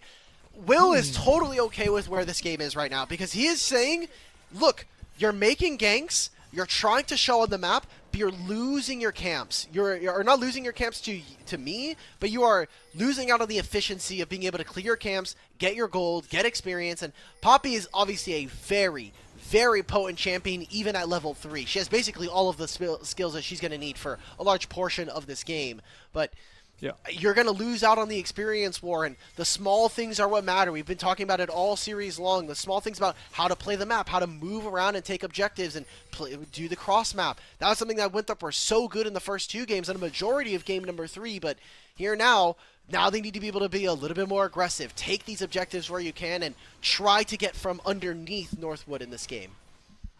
And I like this from Winthrop, taking an early dragon, which they haven't really done too much in games past. They've kind of allowed the grubs to go over and just chilled and took the dragon like 12. I like taking this early. It speeds up the game a little bit. You can see pretty even states across the lanes. I mean, Vi very far ahead and the Scion a little bit behind the Nard there. But the Jinx, she's very happy. Again, going for that Cole instinct has done it every game, I believe. And the fact that he's allowed to just scale for free on this Jinx, it's a very big win, I would say, for Northwood. Oh, for sure. That's going to be a big problem. And, yeah, has done the Cole every single game here. So just getting the economic victory, recognizing that these games, especially in Collegiate, are going to be going a little bit later. That ward not getting spotted by 2 separate control wards placed by Northwood, putting in an extra shift versus Winthrop. So a lot of control towards this bottom side. There's nothing really to play for as the dragon was already taken, and maybe just a little bit afraid as to what could potentially happen in mid lane, especially with Sword no longer having flash. Yeah, that's kind of the big thing here. Vi has ultimate, no flash for Sword. Reppy can even look for a flash ult engage onto Sword. Here's only 35 though, hovering in the mid lane, making sure nothing too crazy goes down. Corki alone down here in the bot lane for a little bit. Will let Instinct farm up even more for free as there is our sponsor. Shout out to Exit Lag. We have a multi-route connection technology which ensures stable and optimized gameplay. Perfect for these high-level gamers. All right, let's see. Is there really a bot gank here? I think this is a little fake. You're never okay. Sword is starting to shift, but Ori is watching. Will's on this side of the map. Oh, they're gonna run right into this. Poppy might be actually in a lot of trouble here with Vi on the wings. Wow. Yeah, it looks like Wilson gets out for free. Vi, she's gonna continue her lead here, up 14 CS, having a great time in the jungle. Obviously, Vi hasn't found any ganks here, but this is a very slow-paced early game. Not a lot of team fights or kills happening anywhere, and I think if that's the case, Northwood definitely going to be happy with the fact that Winthrop aren't pushing them to make any plays. Second set of grubs. Can they grab these? And how many of them can they actually get? So we'll see. It's going to be Jinx getting a turret plate for herself, getting those small wins, getting the economic part of the game. Already almost done with CLOL here at 11 minutes into the game. So he's going to continue to have an advantage. And instead of going for the grubs, we're making another player on mid. They've got the Ori ultimate, but they don't find the kill. Reppy trying to get out on 1 HP. The Poppy ultimate's beautiful. They find the kill. Clyde will fall as well. It's Northwood who go for the play in the early game, and it backfires horrendously. Winthrop finds a nice 2 kills there, and it should be pretty free grubs. Cozy's also been fighting in the top lane versus Denethor. They were fighting underneath Cozy's turret there for a little bit. Finally, they'll be able to grab those grubs. All right, Mobility, time to live, brother. Sword does have teleport. Maybe he ends up coming over. Cozy in a world of trouble. Gnar doesn't have the ultimate, but gets the kill. What a play there from Denethor. Just a clean 1v1 dive, and now you can see Winthrop really going to start to accelerate the game. They're going to get 4 grubs for themselves as well. And for Denethor, that is a massive, massive win in the side lane. Sword did teleport. Sword, why are we walking up? There's a Vi ultimate coming out on Sword. Doesn't have flash. Can the Jinx get the final kill here? That's a nice kill for them. And now there's going to be hitting away at this turret. TP comes top. Sion is going to try to catch this wave. I mean, you got the Demolish proc. Denethor gets an individual lead, but Sword just teleported for this play. They're losing waves on mid, so Orianna's scaling in this one. I feel like just a big mistake from Sword. Just catch the wave under the turret. Rel is in the area. There's no reason for you to be looking to step up, especially when you know Vi is somewhere in Fog of War around you. Maybe not necessarily knowing exactly where, maybe expecting them to have already faded back into her side of the jungle. But Northwood are able to punish, and that's a summoner spell advantage now available here for Northwood. How do they use the teleport that Reppy has up and available? And can they actually contest for this dragon? Because now they're going to be late. They're resetting 20 seconds before it spawns. Yeah, Jinx backing there to get the Yuntal. One more stack needed for the Akul. That is as heartbreaking as it gets. Mobility has to be a little bit careful here in the ball lane, but nobody else from Northwood here to really scare him off. As the dragon gonna be spawning up, you see all the pings going on the Talia. The Sion ultimate comes in just to give them a little bit of space in this river. Denethor has no TP. Should be a free drag going over to Northwood, but Reppy, I think he's dead too. Getting way too aggressive for no real reason. And that is a big, big mistake. But let's see if the follow-up is here. Jinx ult hits on the Poppy by trying to find the kill on Mobility. Nice ult there from Wilson. And now they won't even get the dragon. The map played so well here by Winthrop. They get a lot of advantages. And now Denethor gets to hit this turret. I think the idea there from Reppy is that, hey, his team is hitting the dragon. Surely they have control of this dot brush in the middle of the river, right? Wrong. Instantly, Reppy gets collapsed upon. A great find from Wilson in only 35. Now gets themselves the dragon. So 4 grubs, 2 dragons. This is the early game we needed to see from the side of Winthrop. And potentially another turret. So Denethor now opens up a massive lead in the side lane. I'm a little worried about this. I think a second turret is a bit greedy. Yes, it's gold now, but who is going to revisit this side lane versus a team that has a Vi and can be able to roam around the map so quickly? He has flash here. I don't know how much damage Reppy and the Clyde have here. Denethor, he's just going to be straight up trying to kill the Nautilus. Is able to find it. Oh my god. He should be going down soon as there's 4 members in top. Wait, he just flashed.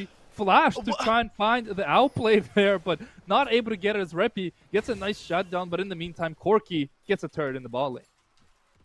All right. I mean, flash away from Denethor is as good as it's going to get. A 1-for-1 trade. You get bottom lane tier 1. So in a very quick succession of plays, they get another dragon, 1 kill onto Reppy, and now they've opened up 3 turrets immediately. A lot of global gold. And can they make this pick on a sword? Comes out onto sword. Wilson has no E now. He's going to go down as well. Beautiful picks here and a shutdown over to the Jinx. Northwood, every time they look like they're down and out, they make a play. And just like that, they're right back in the swing of things. Insane. I mean, cool.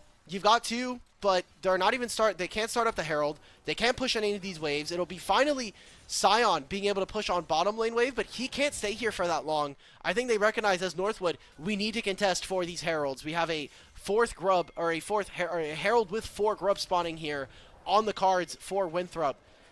And they're trying to use a lot of their gold lead that they do have. It is now up and available. Denethor is going to push on this top lane wave, and for Winthrop, they can get here very, very quickly with that Weaver's Wall from Talia. Yeah, now we could take a look at the gold lead. It's kind of all on the Gnar, who's up 3,000 gold on the Sion. So any 4v4 where Gnar isn't there probably favors a Northwood. But now that the Gnar is here, this can be a very hard team fight to fight for the side of Northwood. It looks like they won't be going in. There's no Mega Gnar, though. They can walk in. They can walk in for free. Sword has to get a huge wall if they want to stop this. And there is the wall coming up from Sword. It gets both of the carries walled off, and that should be a free rift. But is there going to be a fight afterwards? This Rel has to get out of the pit. Wilson has to get out of the pit. Nice shuffle there, and it looks like Winthrop actually want to take a fight here. Nice hook here onto the Poppy side. Oh, to follow up. Finds it onto the Rel. Can they find a reset for the Jinx? Look at that Poppy. Oh, wow. 1, 2, 3. Cozy's going to fall down, and Wilson wins the team fight for his team. Wilson bouncing back after a tough game number 3 there. These Poppy ultimates have been clutch, knocking out key members alongside him and Sword, being able to cut away at Northwood and their defenses. They'll grab the Herald. They get a kill as well. Winthrop are playing this very nice, and they need to keep up this level of aggression if they want to be able to close out this series versus Northwood. Honestly, I think Wilson is just doing everything for his team to win this game. Yes, he did a bit of trolling level 3 there. It wasn't really a troll. Correct. Just unfortunate outcome of what could have been a very nice play. But yeah, as you said, these Poppy ultimates have been huge. I thought that fight was going in Northwood's favor. If Jinx got a reset and was able to free hit, I don't see how Winthrop get out alive there. But hey, they trusted Wilson with that Poppy ult, who found 3. A huge, huge team fight win for them. Now Cozy could be in a lot of trouble here in the ball lane as he gets caught. Denethor has the ultimate, only 33 with all the CC. Should be another easy kill going over to Denethor, who keeps expanding his lead in the side lane. He is so strong right now. Denethor proving why we gave him MVP in the last series we saw from him. Sword gets a kill on the Will. And he gets a kill on the Reppy. Jesus Christ, my Sword. God, what a play from Sword there. Double kill in the 1v2. Ah, that's a big, how are they big ever going to one. contest now? Herald spawns in mid, 4 grubs. They're going to get mid-tier 1, potentially mid-tier 2. Bottom lane tier 2 is falling for Denethor here. They're making such good plays around the map. Finally, the first time in the series, we see Northwood give up a majority of the grubs to Winthrop, and they just completely explode the map. All of the outers are gone almost at 19 minutes here in the game. I'm getting a bit of deja vu. This is kind of what we saw in the last game. All the members from Northwood kind of behind, except for the Jinx, who's just hasn't died, has been farming up the entire game. And Northwood, they're going to need a repeat of what just happened the previous game to come back into this one. They find a base stop there onto Corki, so they're going to ruin the tempo a little bit. And that could mean a free dragon here going over to Northwood. Winthrop have overstayed their tempo. They're not allowed to be on the map right now. You need to recall. You're not allowed to contest for right now. Wait for your members. It's one of the reasons we lost the last game. Get your numbers back. Denethor is already in position. He needs to build up some Mega Gnar, some Mega Gnar Rage bar. And then, I mean, Corki's nowhere nearby, though.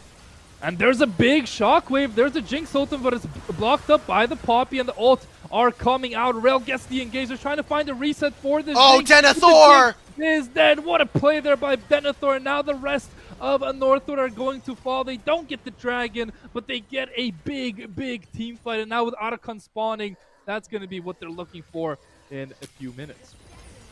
I think we are going for some turrets, though. They're going to push on this bottom lane wave. They're going to connect back with Sword. Only 35 and an amazing flank. Will has to be going down here. That's his flash used. Doesn't get spotted. Yeah, Will's dead. Well, hey, another turret falls. 20 minutes, 22 seconds is when all of the outer turrets here for Northwood fall. 14-7. We get into this replay, and just this engage from only 35, it gets right into the back line. I had questions as to whether or not Instinct was going to be Ooh. able to win this fight, but Denethor gets right back in there with his support. I gotta say, Only 35 has played this series so incredibly well. A lot of this series has been off the back of his engages, him stopping the Misfortune ults in game number 1, him on the Rel and the Alistar in game number 2. Impressive stuff for a player who, coming over from the TCL, there were a lot of questions. He had just performed in EMEA Masters. Why was this guy coming over? Just to get his degree? I mean, were they actually going to be able to win, making an upgrade in support? Well, I mean, Winthrop are only a few series off from potentially seeing themselves in Raleigh. Yeah, I mean, definitely in the driver's seat in this one. Otacon going to be going over completely for free. And now the lead is going to be blowing up here for Winthrop. They do lose a bot tier 1 in the process, but they take away so much of Will's jungle. As you can see, he was so far ahead early in the game. Wilson now has completely caught up. And look at this build from the Poppy. Umbral Glaive into Yep. the Locket. Very interesting. Not something I've really seen before. Yeah, he just used it for the early power spike of the Umbral. Umbral Glaive did get buffed, I think a patch either on 2508 or 7. Top lane. We're making a play on top side. Denethor is getting engaged upon. We see a teleport come in from Reppy. Talia now has teleport advantage. Good job from Winthrop. Yeah, get an advantage out of literally nothing. You could see Northwood definitely realizing they need to do something desperate to get back in this game. They need to catch Winthrop off guard, and they need some mistakes from Winthrop at this point, let's say how it is, to capitalize on, because this much of a gold lead, this much of an advantage, it's really hard to play against. This Gnar, 3 items is kind of a big issue in the side lane. Oh, for sure. He is turbocharged in this game. I mean, my eyes, if you are Northwood, you're looking at 3 items. How can we feed the puppy? How can I give Instinct more gold, more experience, more resources, so that we can get this Infinity Edge up and running for the AD carry of Northwood? And, you know, you still have a couple of objectives. I think the fact that Northwood were able to get one of those dragons, delay the soul stacking, does give them a bit of time here in this game. Will's also close to finishing a Black Cleaver as well second, so items are going to be coming on through, and you can see they're just funneling midways into him. Probably also can just farm. If Cozy's a real one, you give this top wave also to the Jinx. Yeah, I feel like before Jinx gets IE, it should be impossible for Northwood to fight anything. Once she gets IE, maybe there's a bit of a chance. Obviously, she wants that armor pen as well, but you're going to need to fight sometime before then. And yeah, this just looking very rough. All 3 lanes getting pushed in deep. Dragon spawns in a minute. You'd have to think Winthrop should just be able to set up or down and take that one without any real contest. So here's the thing, though. Because they're in their base, it is actually a lot harder for Winthrop to actually find picks and continue the dominance that we saw them have in the early parts of this game. So as long as Northwood are able to hold and Winthrop do not find an explosive fight or bring them to an objective, Northwood are actually very happy with where they're in the game. I know it looks bad. They're still down 7,000 gold right now. But they don't have to leave their base until the Baron spawns. And even if they give over this next dragon, they have another 6 minutes afterwards with the soul not even being on the cards there. So there's still some time for them to scale. They can still get these items. Observers, can we, real quick, I know we have a little bit of time, can we check the gold on Instinct? Because I need to see how far away he is. He has pickaxe, he's missing on a BF sword, and an agility cloak. So it's 900. The combined cost is, I think, 200 for Infinity Edge now. So he gets this turret with an objective bounty, and he has Infinity Edge on base. Yeah, that's a big spike here. And I was going to say the gold lead is mainly on the Gnar. Like, yeah, it's 7k, but this Gnar has probably like 5k of that if we're being realistic.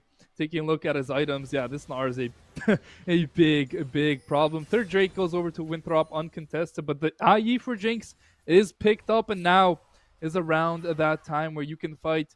You obviously want to get that armor pen on that Jinx. 1450 more gold is when she's really going to be really strong because of all the armor on Winthrop, but IE now is kind of the best time to pull the trigger if you're the side of Northwood.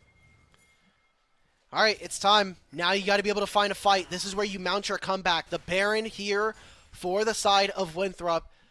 Denethor level 16 already on this Gnar. No Mega Gnar to kind of fight for, but you have Sword pushing on a side lane.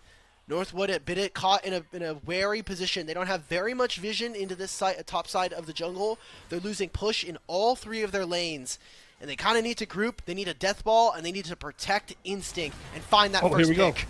Fight's gonna kick off. Can the Jinx hit away? Look at Sword on the flank. You can see Instinct flash in. Can they find a reset for this Jinx? Wait a minute! Low here for Winthrop. He's hitting away. Instinct, does he have an ultimate for this Rel? Is gonna be able to find the shutdown. Now they're looking to chase Corki up into the top lane. They won't be able to find the kill. Now it's 4v4 resets coming through from Winthrop, and you can see it's a big gold lead, but the team fight was very close. But now Instinct without flash, it's gonna be a lot harder the next team fight.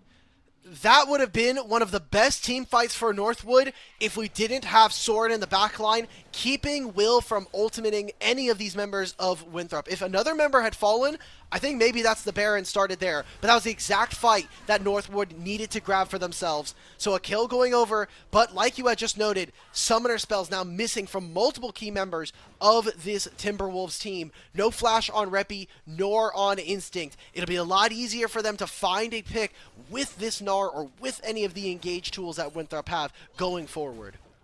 Yeah, if I had to pick one out, I would say this next team fight's all on Denethor. He has the flash. When he has the Mega, if he finds the Jinx, she is just instantly dead. So Denethor going to be the player to watch here in this next team fight.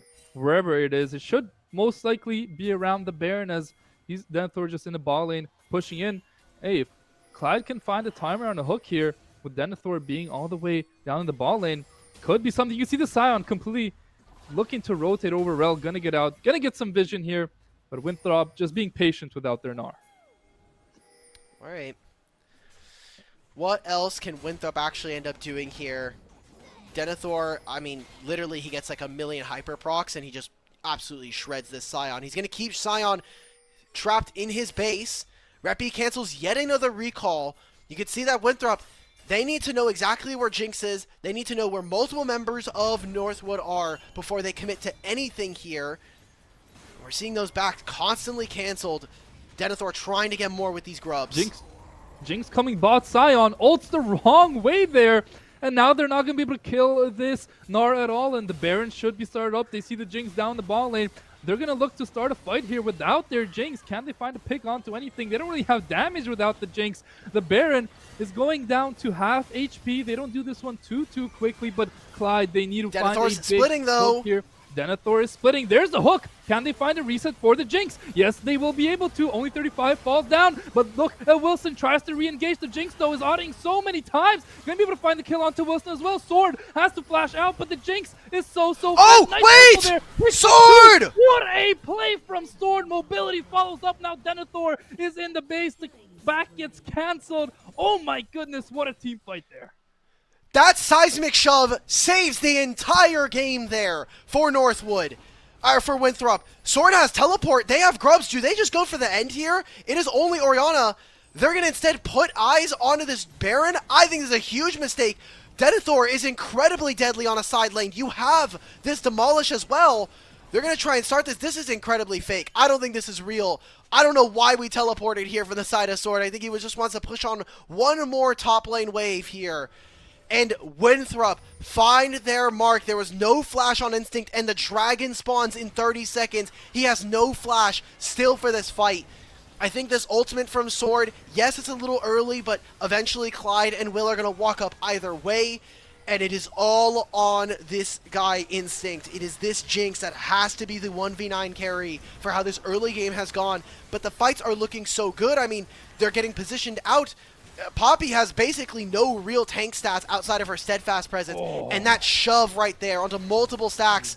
Do they find more? We're getting a pick onto Clyde, half HP, and this is infernal soul point here for Winthrop University.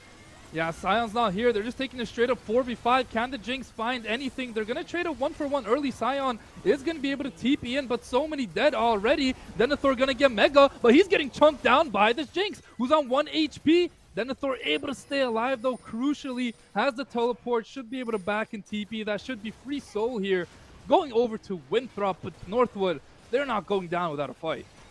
Yeah, but they're starting to lose out, and I think this Infernal Soul makes a huge difference. That Yeah. massive proc of damage, that massive explosion that happens, dealing damage to any of them, makes this game a lot harder for Northwood to play. And it's been a game of inches, a lot of them taken by Winthrop away from Northwood. But they are just playing to their outs. The gold lead secured for everybody except the AD carry position. It is just Instinct and 4 wards at this point in this game. I mean, for stakes here, we're in the lower bracket right now. These two teams, Winthrop, early round 1 loss, has made the run through the lower Okay. bracket, and now Clyde getting caught here, has to flash out, barely survives. Yeah, flashing out defensively on Nautilus, not something you ever want to do. And it's a free Baron here for Winthrop. There's no way Northwood can contest this one without their support. And now the game's going to become really hard. It's going to be all on Northwood to find a miracle fight. But I feel like with Denethor splitting in the side lane, it's going to be very hard to find one. Okay, Denethor and the rest of the team, it looks like what they're going to do is they're going to play on 2 lanes. Sword's going to reinforce this mid lane. And then the rest of Winthrop are going to play in this top side jungle. They're going to swap in between these two. Priority goes first to top lane because it actually has a minion wave here. Same cannot be said for mid lane. It's going to be a while before that's up, and Sword is going to catch this. More gold going over to Instinct. He's been able to pick up another bot lane wave. Take a look at the items real quick for these two teams. They don't have enough time to actually hit, though. There's not enough range coming in from Winthrop, so... Yeah, the waves aren't synced. As in the mid lane, they're going to clear out that wave with relative ease. Northwood, they need to sync up. Winthrop need to sync up these 2 lanes in the top lane and in the mid lane, but they're going one by one, and Northwood having a pretty easy time defending this one. Yeah, makes it very easy for them to just bounce in between. They also have an incoming bottom lane wave, so I think what's going to happen is this next top wave, what's going to happen is they're going to move on over. They're going to try to play on this bottom lane wave with the rest of their Baron and look to take control. Remember, they also have 4 grubs, so that Baron, Infernal Soul, you have to imagine that Winthrop are on the precipice of being able to win this 4th game here and move on up to top 4 here in Collegiate Championship. Yeah, let's see if a fight kicks off. It could be the last fight of this series. They're just trying to clear out these waves, but that ball wave is very scary. Nobody there from Winthrop, though, to help escort it, so now you can see Instinct probably come back and defend the one that Orianna could. They're going to have to give up a turret somewhere here. It looks like mid lane is going to get sacked here to catch this bot wave. But now this Jinx, she's level 17. She gets a reset. Could be big. Only 35. Not going to get hooked there. Able to stay alive. All right, and now they get the bot lane, they get the mid lane inhibitor. Talia Wall comes through. And they're looking on this rail. The Jinx Rocket doesn't find the kill, and just like that, Denethor gets into the backline, gets an ult on two. Cozy gonna be the next to fall. Instinct trying to do God's work here on this Jinx, able to flash away, but gonna go down immediately, and it's all up to Reppy, who falls as well. It's gonna be Winthrop closing out Game 4 in spectacular fashion and moving on to top 4. And the Eagles make history repeat itself. They say, thank you for the 3-1. This happened in NECC. It's going to happen again here in the lower quarter finals, or the lower round. Winthrop now move on to the top 4. They get to repeat their highest finish with this roster from 2023. And, I mean, it's just incredible to see their story. I mean, going down in the loser bracket early, they had to play 25 games in between lower round 2 and lower round 3, both in NACL, playing in the NACE Star League land over in Florida, then also playing here in the Collegiate Champion, playing 2 best of 5s. Finally, they get a break. They get a win against Supernova that keeps them in playoffs of NACL, keep them in playoff contention. Now they get to keep their top 4 spot here in the Collegiate Championship. I think that this week has been such a big payoff, and hopefully they can continue this level of dominance throughout the rest of the bracket. Yeah, I mean, Northwood put up a fight, put up a great fight, didn't really fall over and lose in any of these games. Winthrop really had to put their pedal to the metal to close out every single one of these games, and even with a big gold lead, still a bit dicey at times. But yeah, Winthrop a little bit too good in these games and able to close out the series 3-1. Very impressive showing from them. And yeah, they just keep the ball rolling. They keep winning now in top 4. If they can play like they've been playing, they can definitely look to make it to top 3, look to make it to top 2, looking to make a deep run in this tournament. But Northwood, I mean, you got to tip your caps to them. Obviously, they're out of the tournament now, but a very, very Yeah. good run from them. They played against one of the top teams and just came up a tiny bit short. Yeah, it's unfortunate that their second matchup of the tournament just happened to be against Maryville. The Yeah. fact that they were competitive and took a 5-game series versus UCI and Weber maybe speaks a little bit to the distance that this team had to go through. I know that there was a lot of hardships, especially hardware-wise, for some of the players earlier on. And that's the first NEC seed that falls. Obviously, we still have Ole Miss, Fisher, and Winthrop, but Winthrop have to immediately make a bounce back. They play again tomorrow versus Fisher. Or sorry, they play against the winner of Fisher College and UST. So they actually play next week. Sorry, but that's going to be a lot of the NECC seeds falling. We only have 3 conferences left after today. We have NECC, we have the North and the South. Both of the North and the South have 2 representatives. It's Maryville and it's UST. The other 3 teams are all NECC. Man, NECC is stacked, but it's going to be a lot of fun watching the top 4 commence here. I mean, some could say it's the top 4 teams in the entire tournament. Some would say it's the top teams in form right now in this top 4. But it's going to be just such a banger last a few weeks here of a CLOL. Couldn't ask for anything better. The games have been really, really good so far, and I'm definitely expecting some game 5s in the coming weeks. We've got a lot of great series. Again, congratulations. I think we have our graphic ready for our MVP of the series. There were a couple games there where it looked a little bit shaky, but Mobility, the man in the bottom lane, he was doing so much work. Him and Only 35 in contention. I know Yeah. that we were kind of going back and forth as to who we would have wanted to see take the MVP, but he performed, I think, really valiantly and had to kind of put up performances to bring his team across the finish line in some of those. Yeah, especially in that game 4 as well. Didn't die at all on the Corki. Here's his best play coming out on the Jin in game number 2, getting a triple kill to close it out. This was a huge game from Mobility. So I think a much deserved MVP. His support definitely propelling him to this MVP as well. They just played so well in that ball and found advantages. It felt like every single game.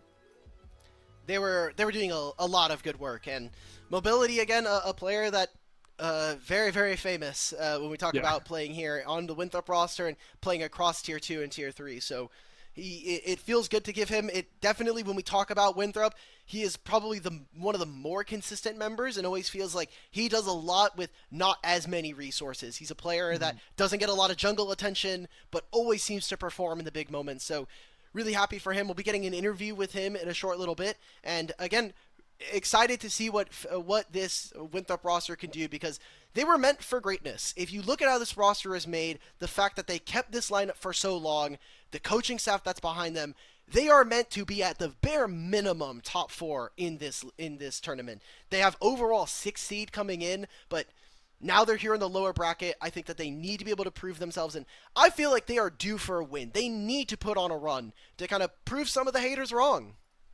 Yeah, I feel like if Winthrop are the team to win this tournament, nobody would really be too surprised. Obviously, there's still some big names like Maryville who might Yeah, be I might be think the there would be a bigger. pretty big upset if they end up winning this tournament.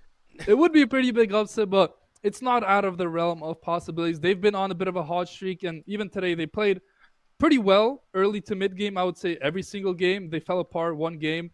It happens, but if they play like this against the top teams, if they play well, they could really give any team a run for their money. I feel like. That's what I'm worried about right now, is just the consistency for this team. We saw them make really great map plays, but obviously kind of lose themselves or play with a little bit of too much house money in game number 3.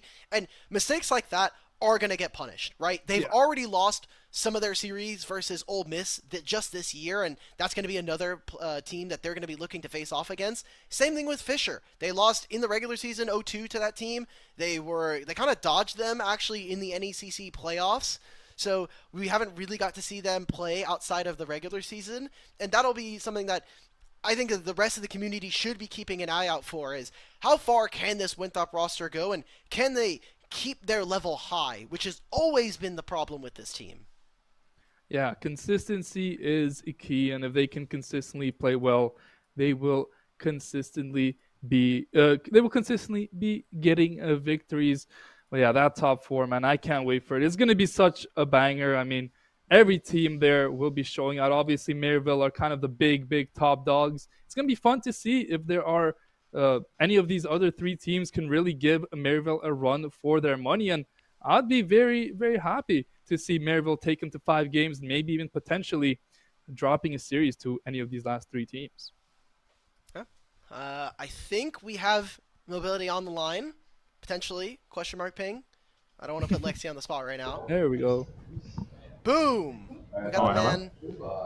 Hello. Is it Man, webcam welcome mic to the or my show. regular mic? You're good. We hear you fine. It sounds vaguely like webcam mic, but it sounds fine. It's not dog. It's not dog water, so I think you're Okay. good. All right. Congratulations again. Just wanted to ask, like, now that you guys are kind of out of the hell week of having to travel across the country and do all this stuff, like, what does top four look like for you guys? Are you like, what's it? What's the path look like for you guys? Um, yeah, this week has been. I mean, this last like week and a half, I guess, been kind of a banger. Honestly, I've enjoyed it. I think some of us have enjoyed it. It's just been nonstop traveling and playing games Hmm. and scrimming or whatever. I think for top four, I mean, we think we're going to be inside the finals. We've always thought that, so I think that's how we feel. Yeah. Yeah, mobility. Well, you were our MVP for this series.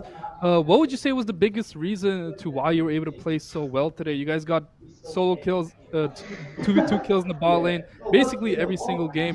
What kind of prep came in for you guys to be ready for that?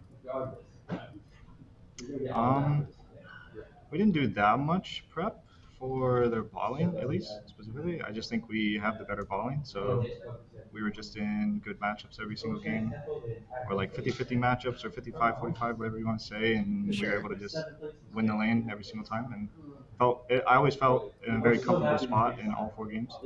So Cool. I mean, I wanted to ask because like this roster or a majority of this roster has really played for a while now, especially playing and competing at the CLOL championships. I mean, I wanted to ask. I guess you could maybe answer a little bit more broadly, but even for you, like, what does a CLOL championship mean to you?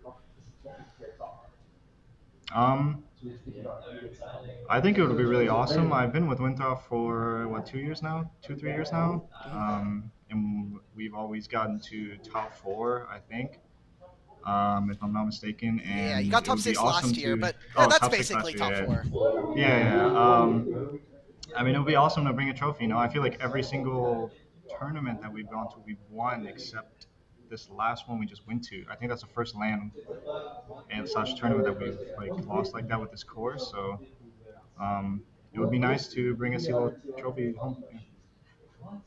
Well, you guys got dropped down into lower bracket really early on. What was the talk like with the team to get back on track and just breeze through the lower bracket?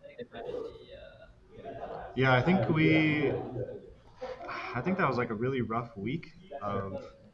I think we had really good scrims that week, but I think our match it came at like a bad time, Like we were I think we were Yeah. in a really bad headspace and we didn't prep at all for that team. Western I think was their name, and we just came into the game thinking like whatever, it's just gonna be like a free series. We're all tilted at each other or something, and we underestimated them and we lost. But after that, it was kind of like I think we had some really good conversations after that, some much needed conversations. And since then, week by week, it's been slowly going up. So I'm happy with our progress so far. Uh, okay, so I guess two last questions I wanted to ask before we let you go and kind of let you guys celebrate, rest up. What has it been like playing with only 35? I'm sure like you guys have been able to play for a little bit this year, but what's it like being able to bring over him from playing over in EMEA? Yeah, it's been something. I think if anybody knows like play styles, if anybody's ever been on a team with me, they'll know like I have a very um, like serious, like textbook, like rock solid, like thinking of the It's game very and how I like to structured. approach it. They're very structured, right? and he's the complete opposite. Uh, and it's been something to work. I think we're getting a lot, like we're at a way better point than even a few weeks ago. Right now, I think ball lane has been, even if you've seen in our Ole Miss series as well, if you watch that, or the Supernova series, sorry. And I think our laning, especially, is what needed the most work, because just being on the same page on like every single little trade. And yeah, it's been fun. It's been hard but fun. I think we're starting to become really good ball lane. Yeah. And your matchup next week, you're going to be playing the winner of UST and Fisher. Obviously, Fisher would be like an interconference, but I know you guys kind of dodge them in playoffs. Is for either of those teams, do you have any like forward thoughts, any kind of immediate things that come to you when you think about those two teams? Um, no, I think honestly I haven't watched, like I have like nothing on UST.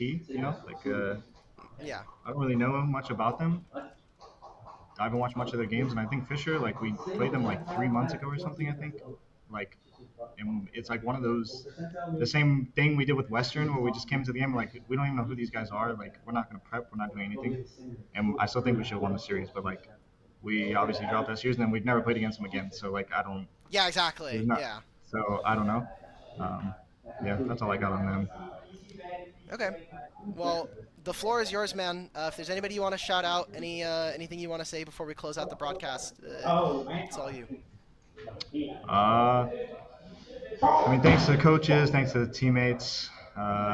Thanks for you guys for casting. I know how things are like around the space for casters and everything. Thank you guys for doing the work you guys do. Uh, yeah, and GG's to Northwood. Yeah.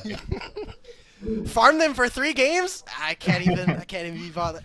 All right. Well, mobility again. Thank you and congratulations to you and the rest of the guys for winning today. Have a good rest and hopefully win some more games in NACL, man. Come on. Yep, I got you. I got you. Alrighty. Well, that is going to be the end of our coverage. We finally were able to make it through 2 series. Again, we're going to have a broadcast tomorrow. Unfortunately, because Western did end up dropping out of the tournament after their loss today, we only have 1 series. So tomorrow we will be broadcasting Maryville versus we're going to be doing Fisher College versus UST. Lower bracket, I think an insane matchup. The third versus the fourth seed, the last South representative coming on through already. I think a huge amount of storylines coming on in. Yeah, Alec, that's going to be a blast tomorrow. Everyone, you guys should tune into that one. But, with all that being said, we're going to close things out. Thank you, Alec, for joining me. Oh, you got me with something? We got a bracket. I want to show the bracket real quick We for got a everybody at bracket. home, just so All we right, can. all right. We'll close out the show. We'll do everything there. Theo, you can keep going, but this is basically the results of what happened today. Yeah, it was the bracket's still relatively the same to what it was. Maryville against Ole Miss going to be going up in the upper final, and then it's going to be Winthrop waiting for the winner of tomorrow's series of Fisher and St. Thomas to play them there. But yeah, as I said, Alec, thank you for joining me on the broadcast today. I think it was a wonderful series, a lot of fun to watch. I've been Theo. Thank you, viewers, for watching, and we'll be back here tomorrow around the same time, 2 p.m. for our very, very important series.